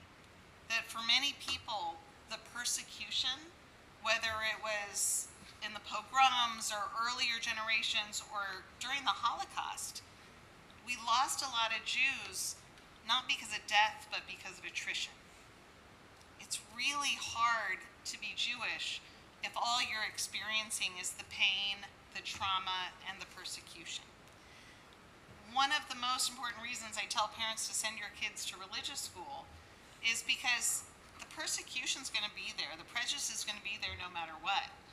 But it's so bearable. It becomes so much more bearable if you can counter it with the positives of community, of knowing how to celebrate, of having a language to express your grief in times of sadness, or a way to heighten your joy in happy times. That if all a person is given in their Judaism is the pain, why in the world would you want to give that to your children? Why would you pass that on? It has to be balanced by something else, which is part of the reason that the wedding vows are for better and for worse. It's not just for worse and for sickness and for death. It's saying there has to be both. You know, that there has to be joy that coincides with the troubles. Otherwise, it becomes unbearable. Any other thoughts or reactions to this one? Let's see if anything else is more fun. So we have the Mishnah Torah, which is going to be older than the Malbim. The Mishnah Torah was written by Maimonides. Maimonides lived during, those dates are not, maybe they are okay. He lived during the Spanish Inquisition, and during a time where Jews had to convert or die. His family was likely from Portugal. They left when he was young. They went along North Africa. He ended up having a very prominent role in Egypt, and he was a doctor, a philosopher, and a scientist. So let's see what his take. Oh wait, did I put in the wrong one? Hold on. Shoot. This is not the one I wanted. Let's go to another one. I was wondering where there was so much circumcision. Because it's about conversion. Oh, okay. So, yeah, we'll do it. It's about conversion. Or not? Okay, Cantor doesn't want to do it. She gets to veto me on this. Let's go back to Naomi. So we'll go to the next side to Yevamot. Yevamot is from the Talmud. The Talmud is written over a period of several hundred years. And it is a massive, chaotic collection of Jewish law. Jonathan, would you say that's a good way to describe it? I always tell people who ask me about it that it's the minutes of a meeting that took place over 300 to 400 years, and everything everybody said got written down. Yes. I love the way you put that. I always say to people who ask me about it, because are there many, many people who are asking you about it? He's been teaching for a long time. I know, it just struck me as humorous, but yes. I can confirm that he said that to me on Monday. Oh, beautiful. It's a beautiful way to put it, too. So, anyone feel brave enough about reading this one from Yevamot, from the Talmud? Naomi said to her, on Shabbat, it is prohibited for us to go beyond the Shabbat limit. Ruth responded, where you go, I shall go. Ruth 1, and no further. Naomi said to her, it's forbidden for us to be alone together with a man. Ruth responded, where you lodge, I shall lodge. Naomi said to her, we are commanded to observe 613 mitzvot. Ruth responded, your people are my people. Naomi said to her, idolatrous worship is forbidden to us. Ruth responded, your God is my God. Naomi said to her, 4 types of capital punishment were handed over to a court with which to punish those who transgress the mitzvot. Ruth responded, where you die, I shall die. Naomi said to her, 2 burial grounds were handed over to the court, one for those executed for more severe crimes and another for those executed for less severe crimes. Ruth responded, and there I shall be buried. So what do the rabbis do with this? What do they add to this story? Do you remember how I said there were no rabbis? That Ruth is making the statement of conversion? they put Naomi in the role of being the Beit Din, the rabbinical court. That basically she is testing Ruth. She's asking those questions. It's similar to when a person becomes an American citizen, they have to take a test. They have to stand before a judge who will be the gatekeeper to the society to let them in before they could take their oath of citizenship. And they're putting Naomi, a woman, in the role of being the communal gatekeeper.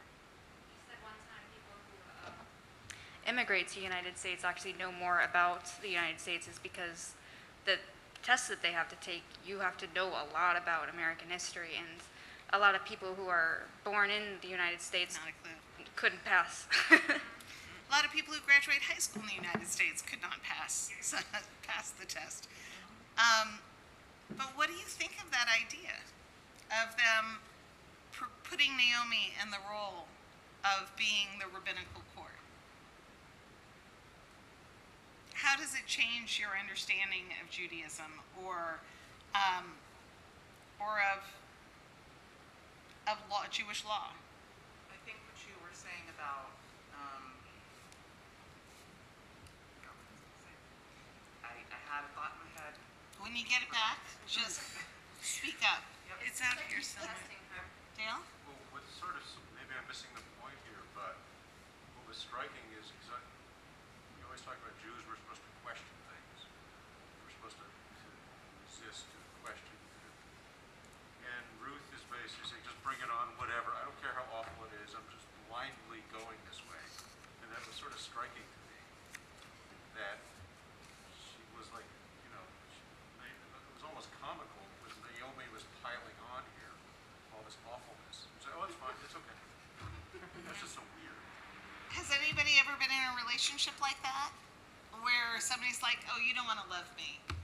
I have so much baggage. I mean, Naomi is trying to give Ruth a way out. She's trying to she's trying to say, it's okay to say no. It's okay to run away.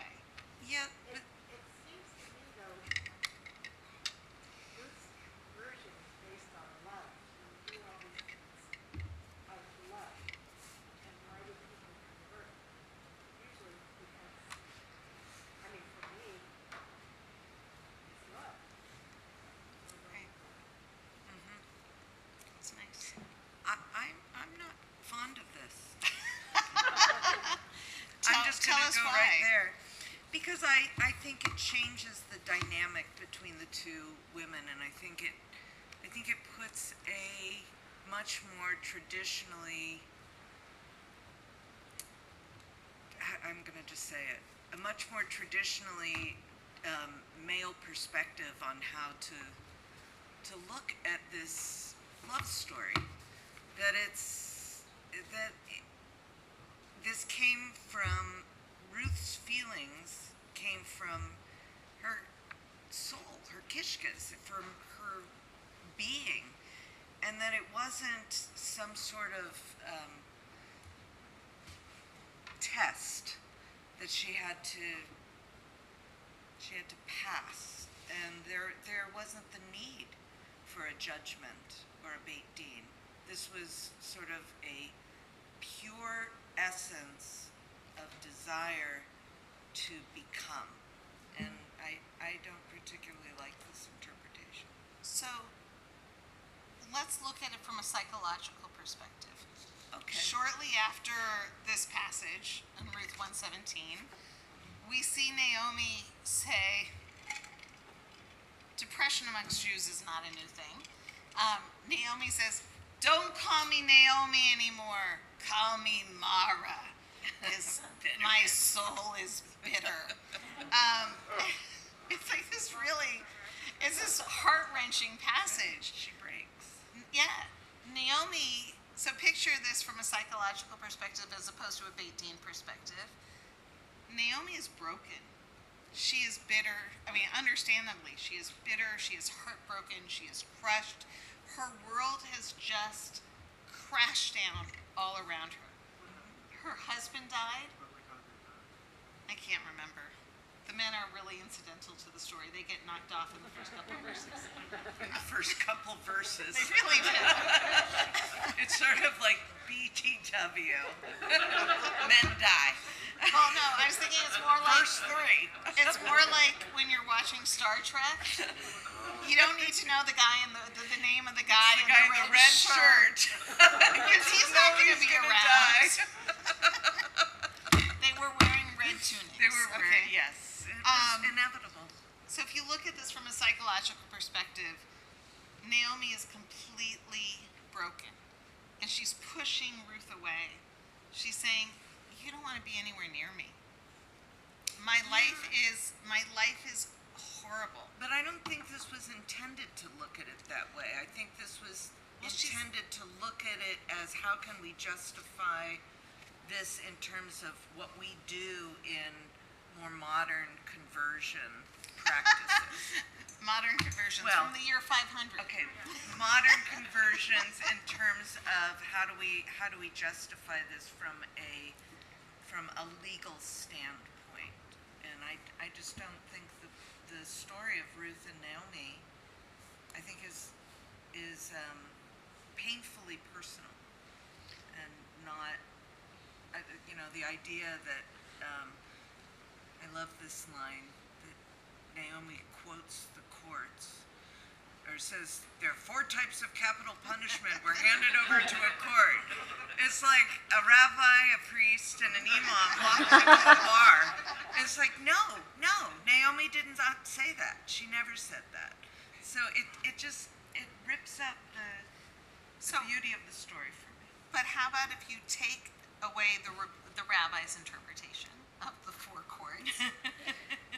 And how could you put this if it is a psychological one?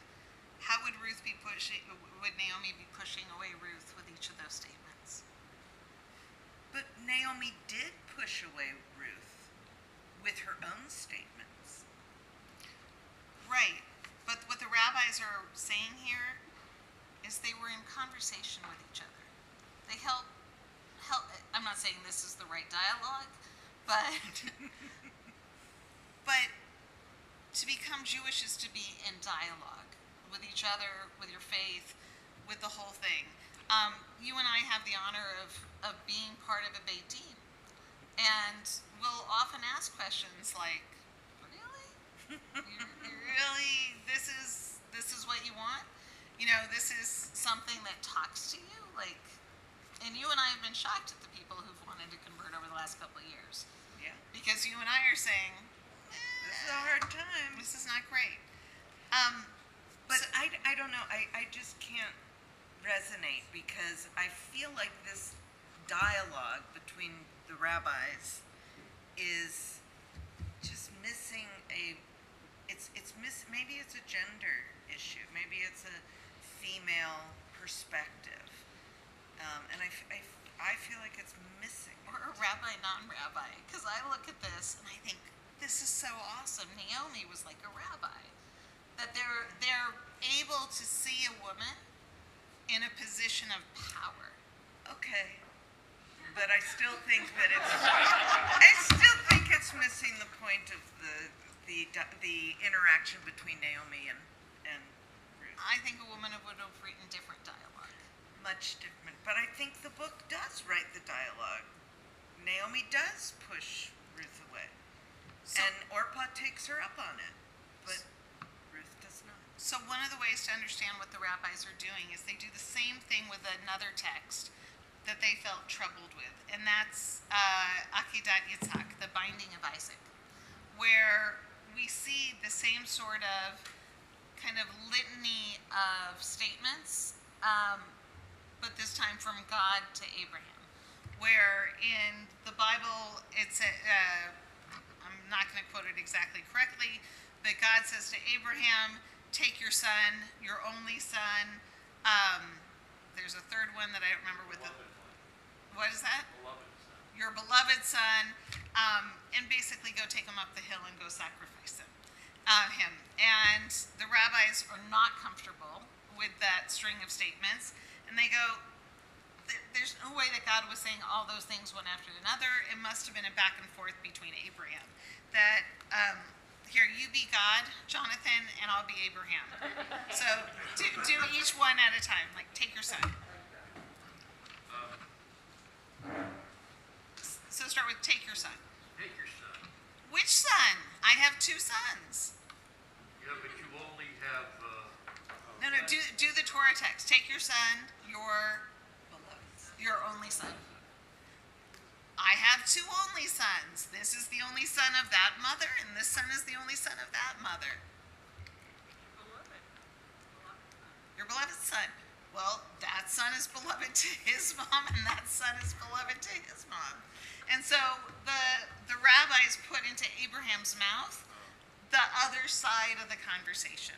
And so the rabbis look at what Ruth is saying, and they're saying, oh, she must be responding to something. That there's part of the conversation that didn't get written down. Yeah. I don't think they wrote the other part of the dialogue correctly, but it's an interesting idea. Okay, you're getting closer. I appreciate it. Would anyone else like to comment on this, either supporting the Cantor's point of view or mine, or a third point of view? There will be prizes. Never mind.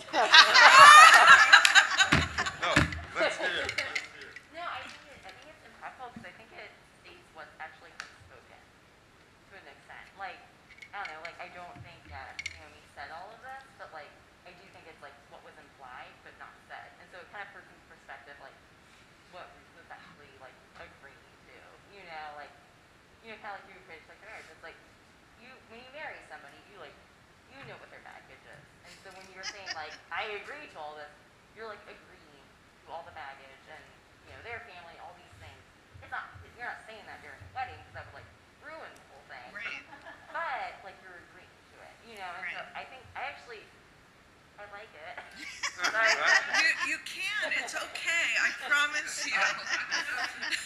I like it. I think it makes like her story so much more like she knows what she's taking on, but it's just not like explicitly said. But it's like she knows what she's taking on, and she knows it's a lot. And I don't know. I find it very impactful. I don't think that's a word, but I'm not finding it. It's a word. I think that's great. So it is 9:02, and it looks very dark outside to me, which means it's time for Havdalah. So what we're going to do, because we only have another hour left, and we have some of the best stuff to come, we're going to do a quickie Havdalah. I'm going to encourage people to either fill up their plates or go to the restroom, and we want to... Or both. Not at the same time. That's not good. And my goal is that by 9:15 we come back around the table and we get to hear some modern journeys into Judaism. So, Are we doing Havdalah first? We're going to do Havdalah first. Then do you want to, as I turn out the lights, do you want to do a quickie explanation of what Havdalah is, just in case not everyone knows? So Havdalah is one of my favorite services, maybe my favorite. It is, when we welcome Shabbat, we light candles, we drink wine, we sanctify the Sabbath, we separate ourselves from the ordinary into the holy. And when we leave, we light a candle, a special candle. We drink wine. Well, you'll drink wine. And you'll be careful with the fire this time. And we again separate the holy from the ordinary. Thank you. All I could think of was mundane, and I didn't like that word. The ordinary. And I want to point out something about the candle. When you're Jewish, you're part of a community, but you don't give up your sense of self. That if you look at the candle, we see how we're interconnected, but each strand remains distinct and special. But when we each bring our own light together, then that light becomes brighter and stronger. And that is is part of what we seek when we join a community. That sense of strength and comfort and illumination that comes with living our life not in solitude, but with other people. Canta? So join us, please. Lai, lai, lai, lai, lai, lai, lai, lai, lai, lai, lai, lai, lai, lai, lai, ya, lai, lai, lai, lai, lai, ya, lai, lai, ya, lai, lai. Baruch atah Adonai Eloheinu melech haolam borei peri hagafen borei peri hagafen yai lai lai lai lai lai lai yai lai lai lai lai lai lai lai yai lai lai lai lai lai yai lai lai lai lai lai lai Baruch atah Adonai Eloheinu melech haolam borei minei vesamim borei minei vesamim yai lai lai lai lai lai lai lai yai lai lai lai lai lai lai lai yai lai lai lai lai lai yai lai lai yai lai lai Baruch atah Adonai Eloheinu melech haolam borei morei ha'esh borei morei ha'esh yai lai lai lai lai lai lai lai yai lai lai lai lai lai lai lai yai lai lai lai lai lai yai lai lai lai yai lai lai Baruch atah Adonai Eloheinu melech haolam hamavdil ben kodesh lechol hamavdil ben kodesh lechol Hamavdil ben kodesh lechol Chatotenu yimchol Zareinu v'chazpeinu yarbe kachol Ve'akochavim balayla Shavua tov, Shavua tov Shavua tov, Shavua tov Shavua tov, Shavua tov Shavua tov, Shavua tov a good week, a week of peace. May gladness reign and joy increase. A good week, a week of peace. May gladness reign and joy increase. Eliyahu Hanavi, Eliyahu Hatishvi, Eliyahu, Eliyahu, Eliyahu Hagiladi, Bimheira b'yameinu, Yavo Eleinu, Im Mashiach ben David, Im Mashiach ben David, Eliyahu Hanavi, Eliyahu Hatishbi, Eliyahu, Eliyahu, Eliyahu Hagiladi. Shavuot Tov. Shavuot Tov, may you have a good week. So we have 6 minutes to stretch, grab some food, and use the restroom. When we come back, I'm going to ask Sylvia, Veronica, Kylie, Rachel, and Annie to take these 5 seats over here.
talking at all, though? I can ask, if I have a question, I can ask them here. You need a mic, though. It'd be easier if you're over here. If I was over there? Yep. Can we just squeeze another chair? Or just have them slide. If you sit here, they take, Kylie just swaps to that end one. No, but I think she wants them straight. Yeah, where Mrs. sit? I think you can stay right where you were. No. Are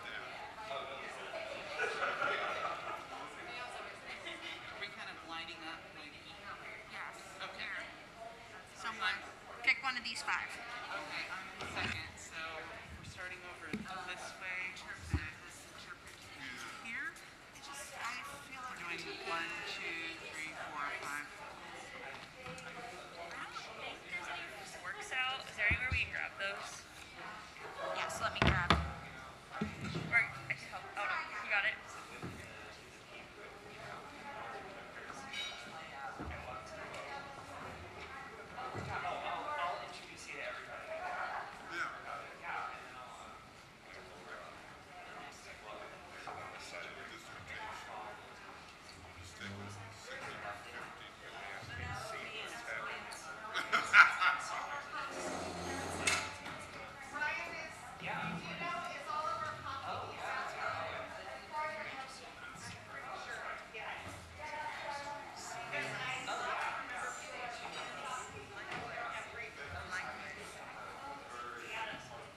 I know. It's so good to see you. So I'm going to see if Dale will switch with me. We'll see.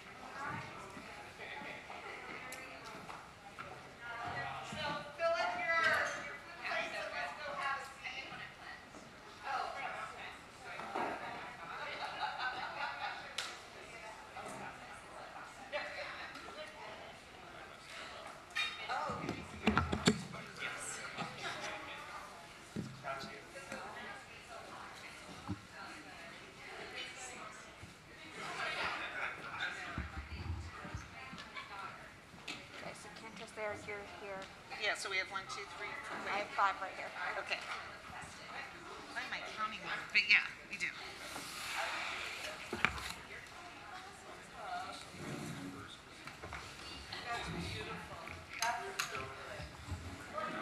So let's come back around.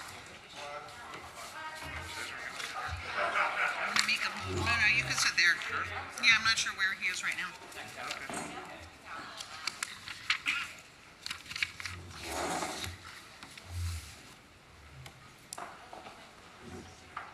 Wait, where's the rest? Oh, yeah, come on down.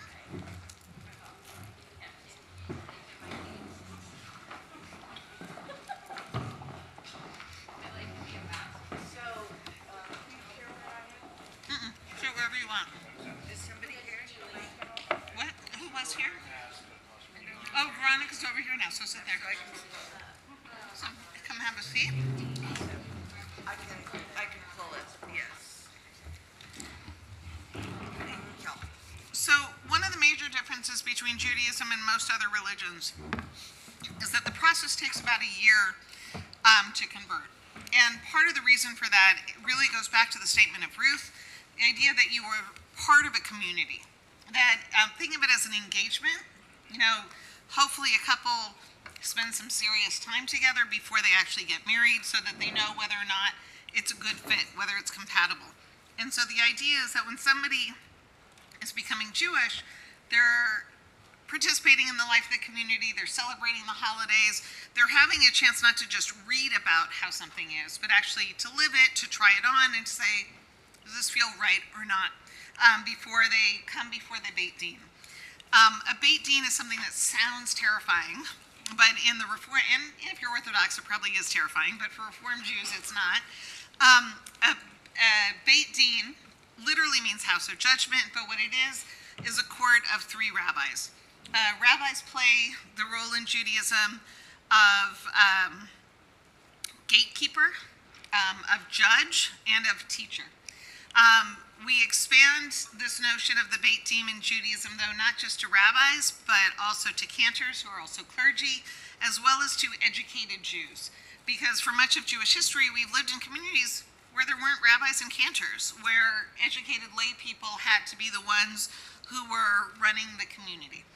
And so the final step, becoming Jewish, is going before the Beit Din, not asking the questions that Naomi asks, but but asking and saying, asking different questions and saying different things. About the court. That's going to be your first question next time. We're executed for 4 times. We also have something in Judaism, which we call a ritual of return, because it's not uncommon for us to have someone who has a Jewish parent, but was not necessarily raised Jewish or raised anything else for that matter. And in many situations like that, we have somebody who wants to engage in the ritual of return as a way of making formal their connection to their Jewish heritage. And it's a way of kind of going before the community and saying, yeah, I'm claiming this as my own. The process is similar in the sense that it's the same educational process. It enables a person who wasn't raised with a Jewish education to be able to kind of be fast-tracked and to have that intensive Jewish education, so that when they say that they're Jewish, they could do so without trepidation or nervousness that somebody's going to say, yeah, but do you know what Shemini Atzeret is? Or something like that, to try to kind of trip them up. Just saying, that was the most obscure that I could think of. I'm kind of getting punchy, so when you said that, just say yes. And then go, oh, I have to go. So we have 5 people who in either recent weeks or yesterday went before the Beit Din to state their case about joining the Jewish community. And so we have an opportunity to hear some about their stories. I'm going to ask some of the first questions, and if other people have questions, you're also invited to do that. But I'm going to start with an easy one. Start out by telling us what your name is. Yeah, you. My name is Sylvia. We'll pass the mics around. Do you mean my Jewish name or Ooh. my birth name? Let's go with both. Why don't you first tell us what your English name is? Okay. And then the Jewish name that you chose for yourself and why. All right. My name is Sylvia, which is also a Jewish grandmother's name. I believe, yes. So it's kind of really Jewish is. too. Yeah, it's like. And Levana Mayim is my Jewish name. Do you remember what it means? Oh, yes, I do. It means moon water, and Rabbi said she chose a hippie name when I walked It's a great hippie name. I'm Annie, and I chose Hannah just because in Hebrew, Anne is Hannah, and it felt right. My mother has Anne in her name. My grandmother has Anne, part of her name, and it just felt kind of like the logical choice. Beautiful. Hey everyone, I'm Kylie Woolman, and my Hebrew name is Yochana Lisheva, and I picked those names because as I've been doing some family research, I found people on both sides of my family who had passed in the Holocaust. So Yochana is in memory of Hans Feidel on my mom's side, and then Elisheva is for Elsa and Lisa Woolman on my dad's side. Hi, I'm Veronica, and the name I picked was Daniela Yael. I picked Daniela because I really like the book of Daniel. And Yael, it was sort of an afterthought. I was thinking I needed to have a middle name, and I really like the name Yael. So that's pretty much why I picked it. Could each of, oh, was there another? I can't see who's further. Oh, okay. I'm Rachel, and I selected Aha, and actually my son helped me select it because I was like trying to find a name, and I asked him to describe me, and his description of me was, I love you, and so Chava means love, and so I thought that was really sweet, and so went with that. Nice. Can each of you tell us a little bit about yourselves?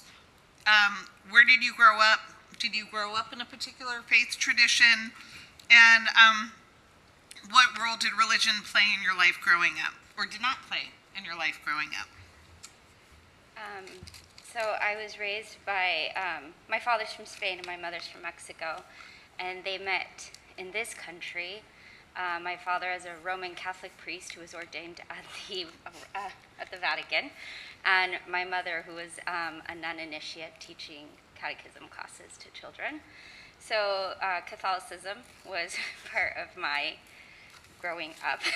This is what I was taught, and I struggled with it from a young age. I would question a lot, and the nuns called me, I can't remember now because I'm so nervous, but it was a cynical politician, and they had an after-school talk with my dad about me being a cynical politician in class, and that bothered me that I couldn't question. So when I learned about Judaism, which was much later in life, I love that you can question, that you're expected to question. And that there aren't always answers, and that's okay, and that you can be part of searching for answers.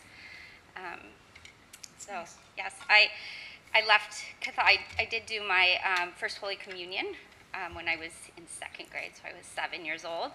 And by the time I was 13, I had to confirm, and at that point I refused. I told my parents I would not confirm because, and I remember saying, if I'm confirming, that means I'm saying that I truly believe, right? And they said yes, and I said, then no, I won't confirm. And that was pretty hard for them to get over.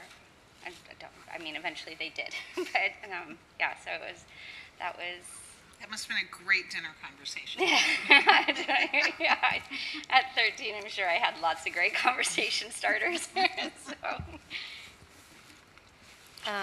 I was raised by one Jewish parent and one non-Jewish parent, and I guess I would say that Judaism was kind of always, it was something I knew that I was, and it was something that I knew was kind of a big deal and significant, but it was not something that I actively participated in during my childhood, and so I don't know, it wasn't really on the periphery, but it just wasn't something that we actively did, and so I think that was all the question. How did it factor into your life? Yeah.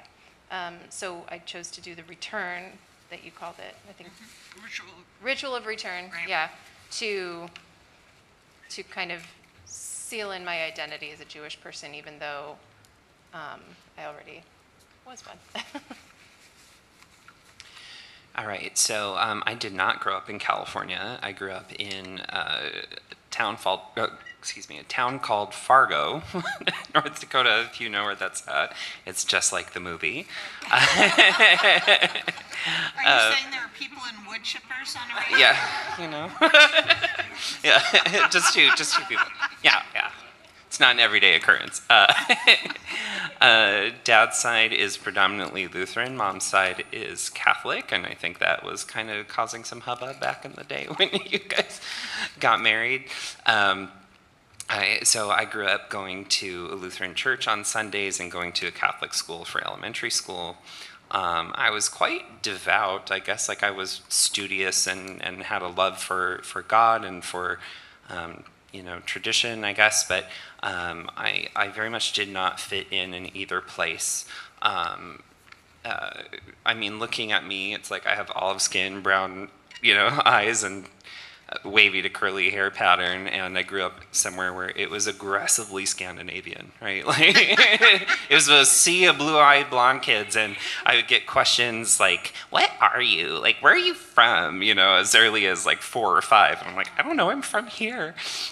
So I felt quite disconnected, and it led me to question a lot around me, and I was just a pain in the ass for my priest and pastor. I remember like asking them questions really, really early on. So, that was kind of the start, and then skip a couple decades, and here I am. So I just have to comment, I really love the expression of aggressively Scandinavian. Yeah, it's just... Like, were they forcing you to eat Pickled fish? Yeah, okay. Yeah. You can be, or Scandinavian, well, They're always, all those murder stories are always in Scandinavia. oh. I try to mask my accent as much as possible, but you know, I really can do this if you need to. Yeah, I can. Oh yeah, those kids are running down, you know, Calhoun Square without any coats. Like I can throw that on all day. So yeah, when aggressively Scandinavian. Yeah. Well done.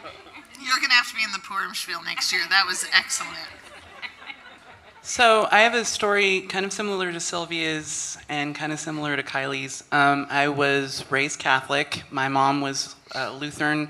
My dad was Catholic. And I wasn't raised in a particular religion for a while because I was born premature, didn't know if I was going to make it or not. And so I ended up being baptized in the Catholic Church when I was 5 or 6.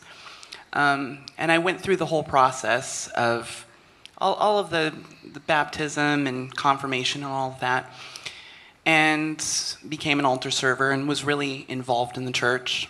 And my parents split up, and I ended up being one of the only people in my immediate family to stay involved. And I just kind of went through a period where I really wasn't into religion. And so I kind of dabbled for a couple of years in an evangelical Christian school, evangelical Christian religion, went to a Christian college, was not a great experience, became Episcopalian, and I just sort of did a couple of different things before I made it here. And I was a religious studies major in college, and I had attended a couple of services, Reform Jewish services, but I don't think I was ready at the time, and I sort of fell away from religion. And the pandemic obviously was a really big turning point for me, and I'm here. Nice. My story is way less exciting. So I was born and raised American. But I actually came here from the highly controversial, a Messianic congregation, Jews for Jesus. So I came here from them. I spent a lot of my life in that congregation, and there's only one in Sacramento, so you probably know who it is. Kind of a toxic place. And so there was the pandemic really heightened a lot of that toxicity to me, and encouraged some people. A lot of people stayed. The toxicity of it really led me to look away from it, and then through some kismet found B'nai Israel because one of our friend's neighbors goes here, and I don't know, I got really more invested in being wait, no, this is real Judaism. This is where I should be. And so started the process from there, from leaving behind this life that I knew in a Messianic congregation to being here. You can keep the mic down there. We'll go back and forth. As each of you started seeking a place for faith to fit into your life, can you describe what it was that you were looking for, and what was it about Judaism that resonated with you?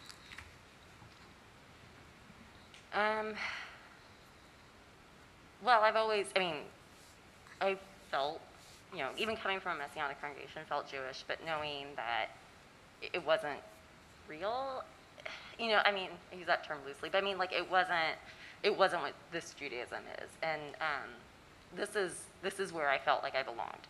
The Messianic stuff actually never really made sense with me, but it just felt like that, I was supposed to be there, and I just made it work in my head. I rationalized it. But this is where I felt like I actually belonged. This is what made sense.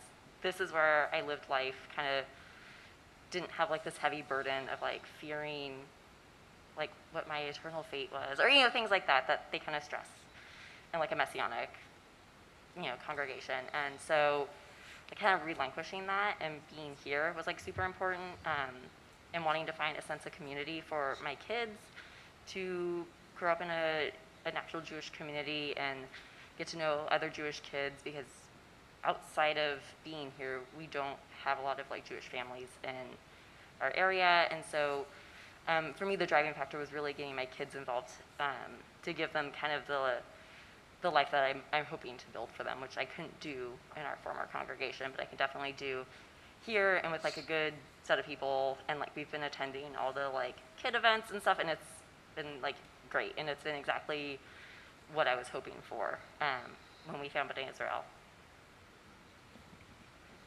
Can you repeat the question? Sure. As you started seeking a place for faith to fit into your life, can you describe what it was that you were looking for, and what about Judaism resonated with you? I think what I was really looking for was a sense of community. I spent several years as an atheist after studying religion for a while, and the sense of community was a big part of it. And growing up as a Catholic, social justice is a really, really big component. And so that was kind of what drew me to Judaism, was that part of it, the repairing the world, Tikkun Olam. Like, I really like that. Nice. I think when I started exploring Judaism, I was looking for what I would consider a spiritual home and some high-level answers to some questions I had about my own background and story. I had left Christianity, was exploring other faith traditions, was part of started attending like Unitarian Universalist congregations for a while, because I thought, okay, there's some room to explore, but I'm like, this isn't my story, this isn't my tradition. And so I went into it again, trying to find that spiritual home, and then I ended up finding myself and my people. And so much more than what I thought I would find. I found a theology that feels healthy and life-affirming and affirming of who I am. I found a language. I found a community. I found a nation. I found a peoplehood. I found history. I found answers to my questions, and then more questions than that I'm still finding answers for. And that keeps me going. I didn't have to go after you. Everything they said basically. The sense of community, I think, is something I was really seeking, or a sense of belonging. As an only child, I guess maybe there was a loneliness there that had always kind of been there. And I can't really remember, honestly, what it was that made me want to pursue it again. It just was a sense of being pulled towards something that, I knew that I was a Jewish person, and I just felt as though I had been missing out on something. And I'm really glad that they're here, actually, because the two people in the back are the people in my life that I grew up with as, like, the Jewish people I knew. Like, they just, I don't know, you guys just were really, like, I can't tell you how much I look forward to your Seders. They really are they make my spring. And you guys are just, you guys represented this part of Judaism that I wanted to be a part of, which was, like, warm and liberal and funny and intellectual, and, it just felt like family. And so I love you guys. But anyway, that felt to me like being home. And what you said about finding things that you didn't think you were going to find was really, and learning about yourself too in the process, I think, is really, really true.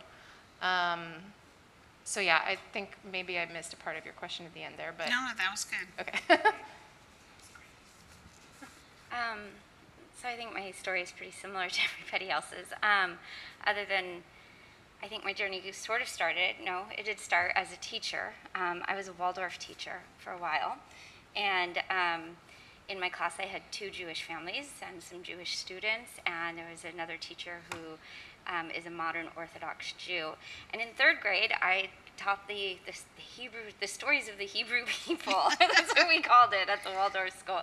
And I loved the stories, and I loved the celebrations, and I loved the community. And so I started looking into it more. And both of the families in my class were kind enough to invite me to their homes for Passover or for Shavuot dinners. And then my friend who was a teacher at the school, they're actually my family now. So I've had lots of Shavuot dinners with them. And during this time, I've been a sole parent. My daughter, who graduated high school yesterday.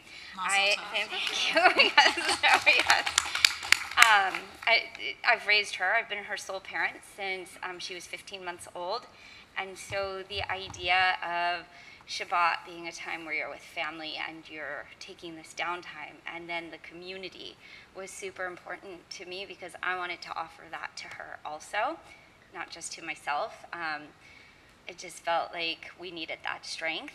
And so we became heavily involved in actually at KI, Knesset Israel, with my friends who are the modern Orthodox family. But the politics and the viewpoint and the female rabbis are what I really believe in. And so I've been on this journey since 2012. And yeah. Yeah. And so, Rabbi Elfie did turn me down once. She doesn't remember. In fairness, we were at a bar at the time. We were drinking wine, yes. But you did give me, no, just enjoy it. Just love it. Kind of thing. After how many drinks? Who knows? You were not drinking Manischewitz. No. We were having red wine. Just a nice red wine. Can I ask a question, actually? I'm curious. Where did that cliche, I guess it is, come from, where you get turned away 3 times? So it comes from the book of Ruth, where Naomi keeps saying, go back, and go back. Some of it also comes from a history of Jewish persecution. So up until the destruction of the temple in the year 70, we were all for proselytizing. I mean, we see it in the text. Abraham and Sarah proselytizes. There are kind of some stories in the Bible that I'm uncomfortable with about perhaps forced proselytizing in time of war. But when the Second Temple was destroyed and Jews were kicked out of the land of Israel and became particularly under Christian rule and under Islamic rule, there was a death penalty for converting people. So that if a Jew converted either a Muslim or a Christian, depending on the time period and the place they were at, not only could the rabbis who did the conversion be killed, but there could be collective punishment on the community. And so there was a lot of fear and skepticism when people tried to convert. There was a lot of trying to weed out, are you just trying to get us caught here, or is this sincere? And so it has, so some of it is from that. And then part of the reason we also continue not to actively proselytize isn't because we're afraid of people killing us anymore, but part of it is now from our history of why? Why would you want to do this? Why would you want to be, persecuted? Don't you have enough stress in your life already? And also because others have tried to, or not tried to, because we have often been the victims of forced proselytization, we don't want to pressure anybody else. So we're actually not supposed to proselytize. I get mad when there's a interfaith couple and the Jewish person wants to force or to encourage, or however they see it, their non-Jewish partner to convert, and I will shame them and tell them that it is not their business to do that, that it's not right, that we don't force somebody on a spiritual path that they don't want to be on. So that was a downer, apparently. So I want to give you guys also a chance to ask them any questions that you might have. I have a ton more questions, but I want to give you guys a chance. No questions? They all have such great stories. So I think for each of you had slightly different paths to beginning the process. Does anyone want to say how they first put their toe in the water? What was your first step? My first step was taking a class at the Federation downtown, and then that was like a I think it was literally called Judaism 101 or something like that, where it was like, we're going to just give you the primer, the basics, and then that to me felt like the safest way, you know. And then I think I just started coming to classes here, and that was just, I don't know, that's not a very exciting answer, but it literally was just, I had a meeting with you, I said, I'm a Jewish person, but can I do this? And you said absolutely, you know, if this is what you need. Oh, I had slightly different. I said, why do you want to do this? And I also said, why do you want to do this to Annie? Because it was like, you're Jewish. And it was an interesting thing because I'm saying we already accept you as fully Jewish, so you don't have to do this. But you saying that you wanted to take on the responsibility. And that actually I found very, very powerful as well, because you didn't have to do anything. You could have taken an easy way, but instead you chose to kind of take a path where you were giving yourself an education. Right. And I should say I did meet friends in that class at the Federation that I still have that were actively simultaneously taking that class and this class. So they were, like me, born Jewish, not really raised religious, and wanted to do that. And I hadn't even really considered it at that point, and I thought that it just sounded like something I wanted to try. And it's funny because now I remember that first meeting where you were like, but why? You don't have to. And now that I've done the Beit Din, I'm so glad that I did, because yesterday was just, it felt, I don't know, just when you said welcome home, it was like, okay, that's why I did this. Now I know. So it really was, I think it was really meaningful. So, yeah. So I think my situation was kind of unique. Well, others might have experienced this too, but I joined during the height of the pandemic. That was when I really started this journey. And it started with being referred by a friend who had started exploring her own Jewish roots. And she's like, here's the email, here's who you contact at the synagogue, here's what you need to say. So I reached out, signed up for a class, and it was kind of like towards the end of the school year of the course, the Choosing Judaism course. And to kind of dip my toe in, I started going to Shabbat services online, because everyone was, I remember seeing these two in their homes, and their beautiful kitchens, by the way. And it was actually kind of, I was like, wow. When you convert, you get a kitchen. Oh, that's the part of it, yeah, okay. But it was kind of nice, because I think any of the anxiety I had about going and like not knowing what to do was kind of gone, because I could just go and watch and see and listen to the prayers being sung. And then as soon as we returned in person, I was here, and you just start learning the motions. In your case, we'll exchange numbers, and you'll come through for Shabbat, and I'll be there in the pew with you, and we'll do the thing together, okay? But I think that's it. You just start kind of showing up, and then it becomes natural pretty quickly. You just kind of jogged a memory for me, because I actually was sort of lurking on YouTube. I had sort of decided that, I wanted to be Reformed, just because I knew that I wouldn't be accepted within Orthodoxy, and conservative, I didn't think that would be my thing. So I was like, I'll try Reform. So I had started taking classes through URJ. I took one class, and the URJ is the National Reform Movement. Yes, and I took. During the first class, one of the rabbis, we had a few different rabbis. The rabbi told me that if you are planning on converting, you need to find your home rabbi, and you need to contact them. I was really nervous, so I contacted Rabbi Elfie. You asked me why I wanted to join. I don't remember what my response was. But I started sort of doing the classes sort of simultaneously. And then the URJ classes they were only like, I think 15 classes or something like that. And then I just continued just taking Rabbi Alfie's class, and I finished. Okay. The URJ actually just started a class a couple weeks ago. My husband signed up, so you could probably still jump in too if you wanted to, because there. Oh, sorry. Yes. The URJ just started a class like a month ago, but they've taken the last 2 weeks off. So if you wanted to do it, like you would only be like 2 weeks behind. And yeah, it's super fun. I loved the URJ class.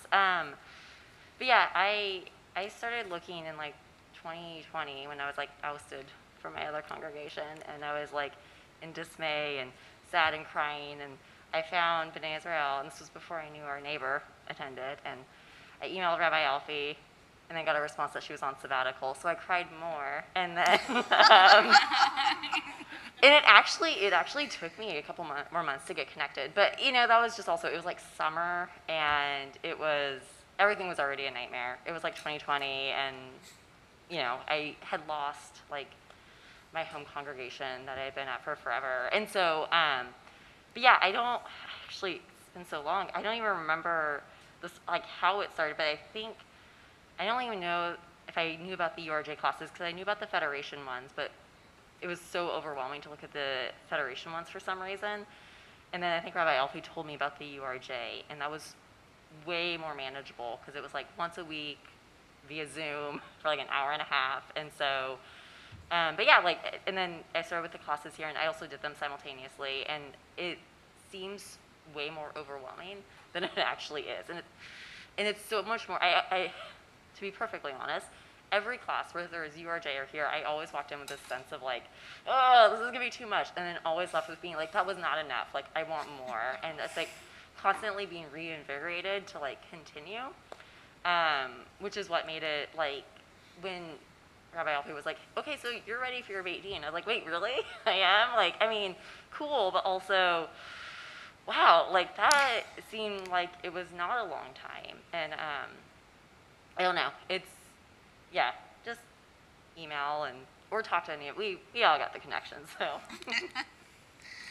So I have one last question for all of you before we move into the sanctuary, which is, what does it mean for you to now be able to say unequivocally, I'm Jewish?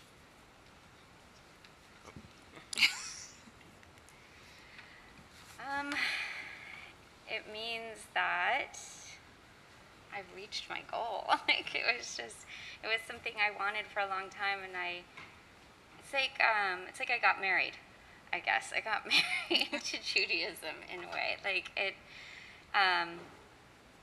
yeah, it was something I wanted so badly, and I fell in love with so much of it, and I fell in love with so many of the people and the traditions and the celebrations and the just everything. And so it means that I came home too. Like I did do my genealogy, and there's Ashkenazi on my mom's side and Sephardic on my father's side. So yeah, I feel like I came home, and there was more than just what I knew on the surface for wanting to come to Judaism. Like it was actually in my blood too, and I did it. And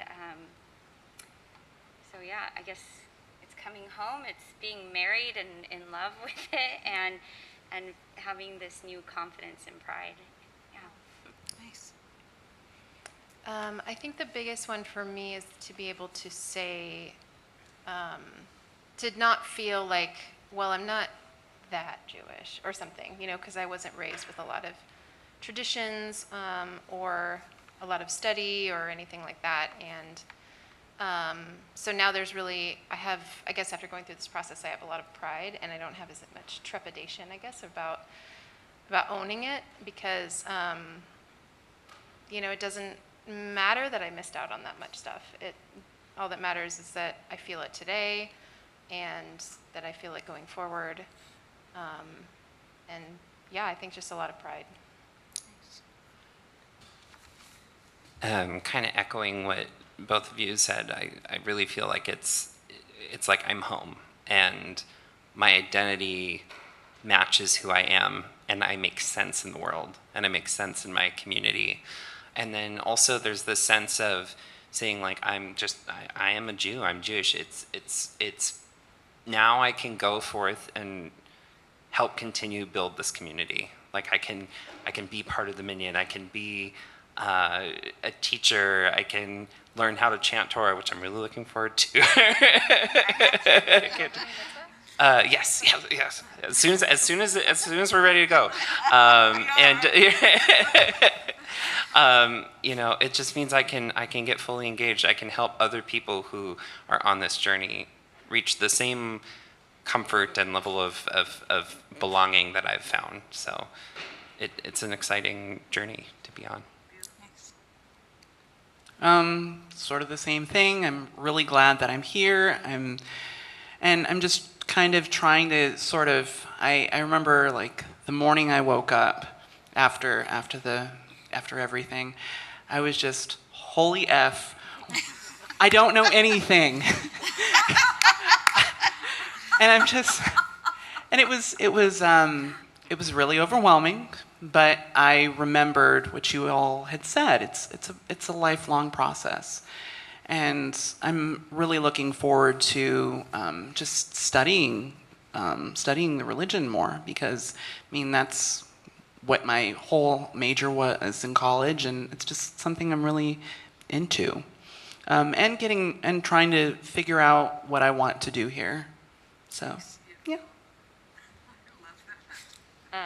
Yeah, this question's kind of funny to me because during my vating, they asked what my first thing I was going to do after, this was all completed was. And I was like, I'm going to run everywhere and yell, I'm Jewish. And then Rabbi Alfie asked me when we were at lunch, she's like, are you going to scream that you're Jewish? And I was like, oh, no, I was joking, but also kind of not. Because there's like a real sense of pride that comes with finally being able to say what you have felt for like your whole life, and like finally be able to like say it without like feeling like, because I would always skirt around and be like, well, I practice Judaism. I'd never be able to, because I'm like, I can't really claim it. Because I'm not really, like before I was like, this isn't really like a Jewish community. This is like a, but like now I'm here and I've gone through all this, and there is like a swelling sense of pride and just happiness and just like a sense of like purpose and like feeling like I'm in the place where I'm supposed to be. Like I'm raising my kids. My kids are Jewish. They will, and so just being able to really, if I wanted to run down the streets and yell I'm Jewish and know that it's like totally fine. And maybe I will one day. I don't know. After, some Shavuot wine or something. Who knows? But we'll see what happens. If you are going to do that, can you ask your husband to record it so I can see it later? Yeah, we want to see that. So we're going to conclude tonight in the sanctuary. I'm going to invite everybody to please just, can they get through that way? So where Ryan just came through, let's continue in the room next door.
So our Jewish names are used in a couple of different contexts.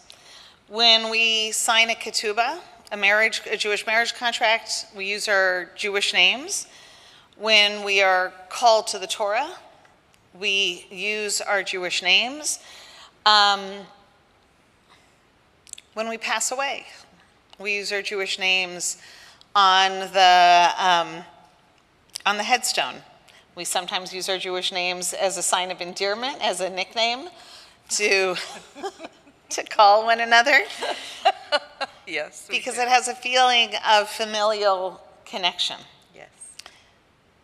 A name is a powerful thing. It says this is who we are and who we want to be. Abraham and Sarah had their names changed by God to say your destiny is now a little bit different. To be a Jew in America is to really live between our two names, between the name that our parents give us to go out into the world with and our Jewish names, which is the name that we oftentimes know ourselves by. And so it is our honor to invite each of you to the Bima by your Jewish name. Ta'amod levan amayim bat Avraham v'Sara.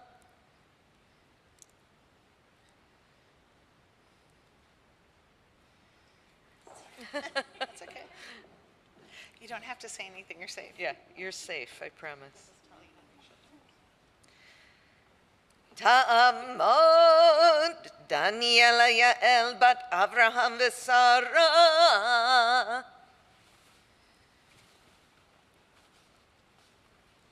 So we could see you.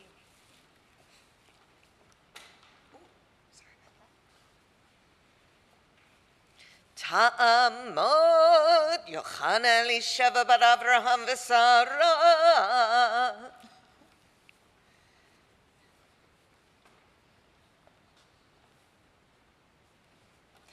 Ta'amod Ahava bat Avraham v'Sara.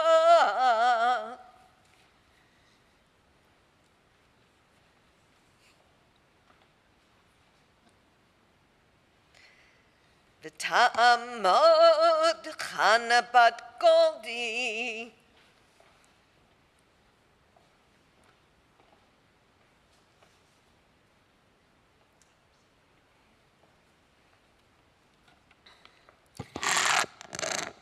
A talit is a sign and symbol of adulthood in Judaism.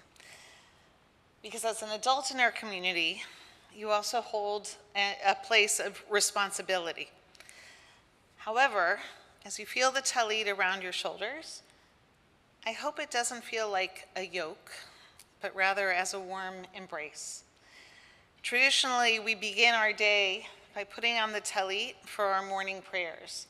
It's to give us strength, to remind us that we're not alone, that the embrace that you feel is the embrace from your Creator, to remind you that obligations and responsibilities are a privilege. Sylvia, you talked about the idea of it's like getting married. When we get married, we become responsible for another human being. And God willing, that doesn't feel like a burden to us, but rather an honor, that we're being entrusted with somebody else's well-being. You have taken upon your shoulders the well-being of our community, not just our congregation here, but to be a part of the Jewish people.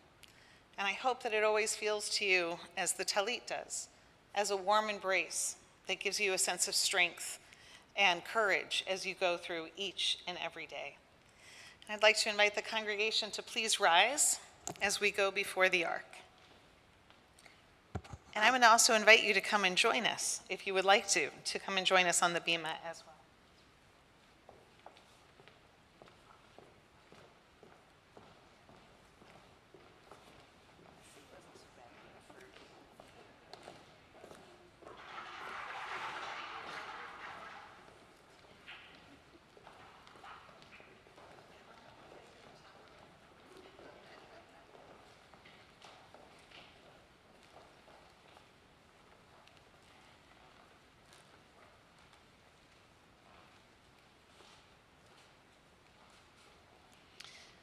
Our God and God of our ancestors, you called Abraham and Sarah to make your sovereignty known to all humanity. You summoned Moses to teach Torah, thus bringing all humanity, both near and far, closer to you. We now ask you to grant blessings to Levana Maim, Daniela Yael, Yochana Elisheva, Ahava, and Hannah, each of whom stands before the ark of your Torah. They stand before your ark as the people of Israel stood at Sinai, choosing to accept you into their hearts and the mitzvot of your Torah with love. May Levana Maim, Daniela Yael, Yochana Elisheva, Ahava, and Hannah live as true and righteous members of your people Israel, embracing the heritage of our past, sharing both the burdens and the joys of our present, and anticipating the glory of our redemption. Adonai, God of Israel, spread over each of them the shelter of your peace.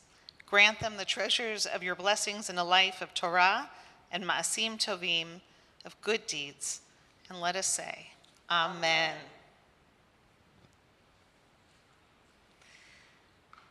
Yevarechecha Adonai v'yishmerecha.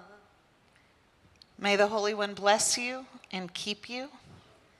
Ya'er Adonai panav elecha v'yichunecha. May the Holy One always turn towards you with kindness and with compassion. Yisa Adonai panav elecha v'yasem lecha shalom. V'yasem lecha shalom. May the Holy One grant each of you long and healthy lives.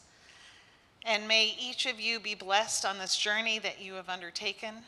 May it give a sense of wholeness to your hearts, inspiration to your minds, comfort to your soul, and most of all, a sense of peace in each of your lives. And let us say, Amen. And Mazel Tov.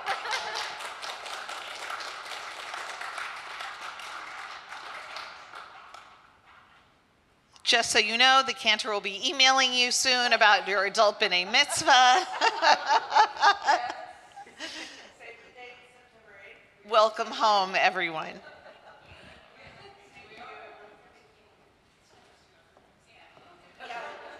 See, it's time for us to go out for drinks. This is a good thing.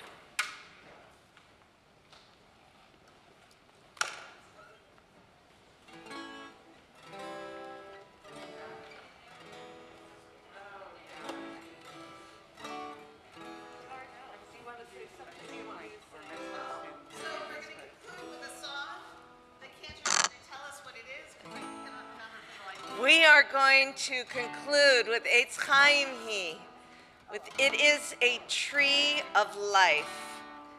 I think the words are on the handouts if any of you still have them. Otherwise, just get ready to clap.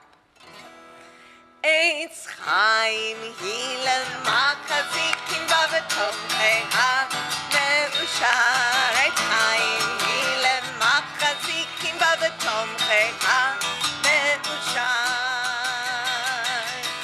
Shalom, shalom, shalom, shalom, shalom, shalom, shalom, shalom. It is a tree of life to them who hold fast to it, and all of its supporters are happy. It is a tree of life to them who hold fast to it, and all of its supporters are happy. Shalom, shalom, shalom, shalom, shalom, shalom, shalom, shalom. Lila Tov. Good night, everyone. Drive carefully.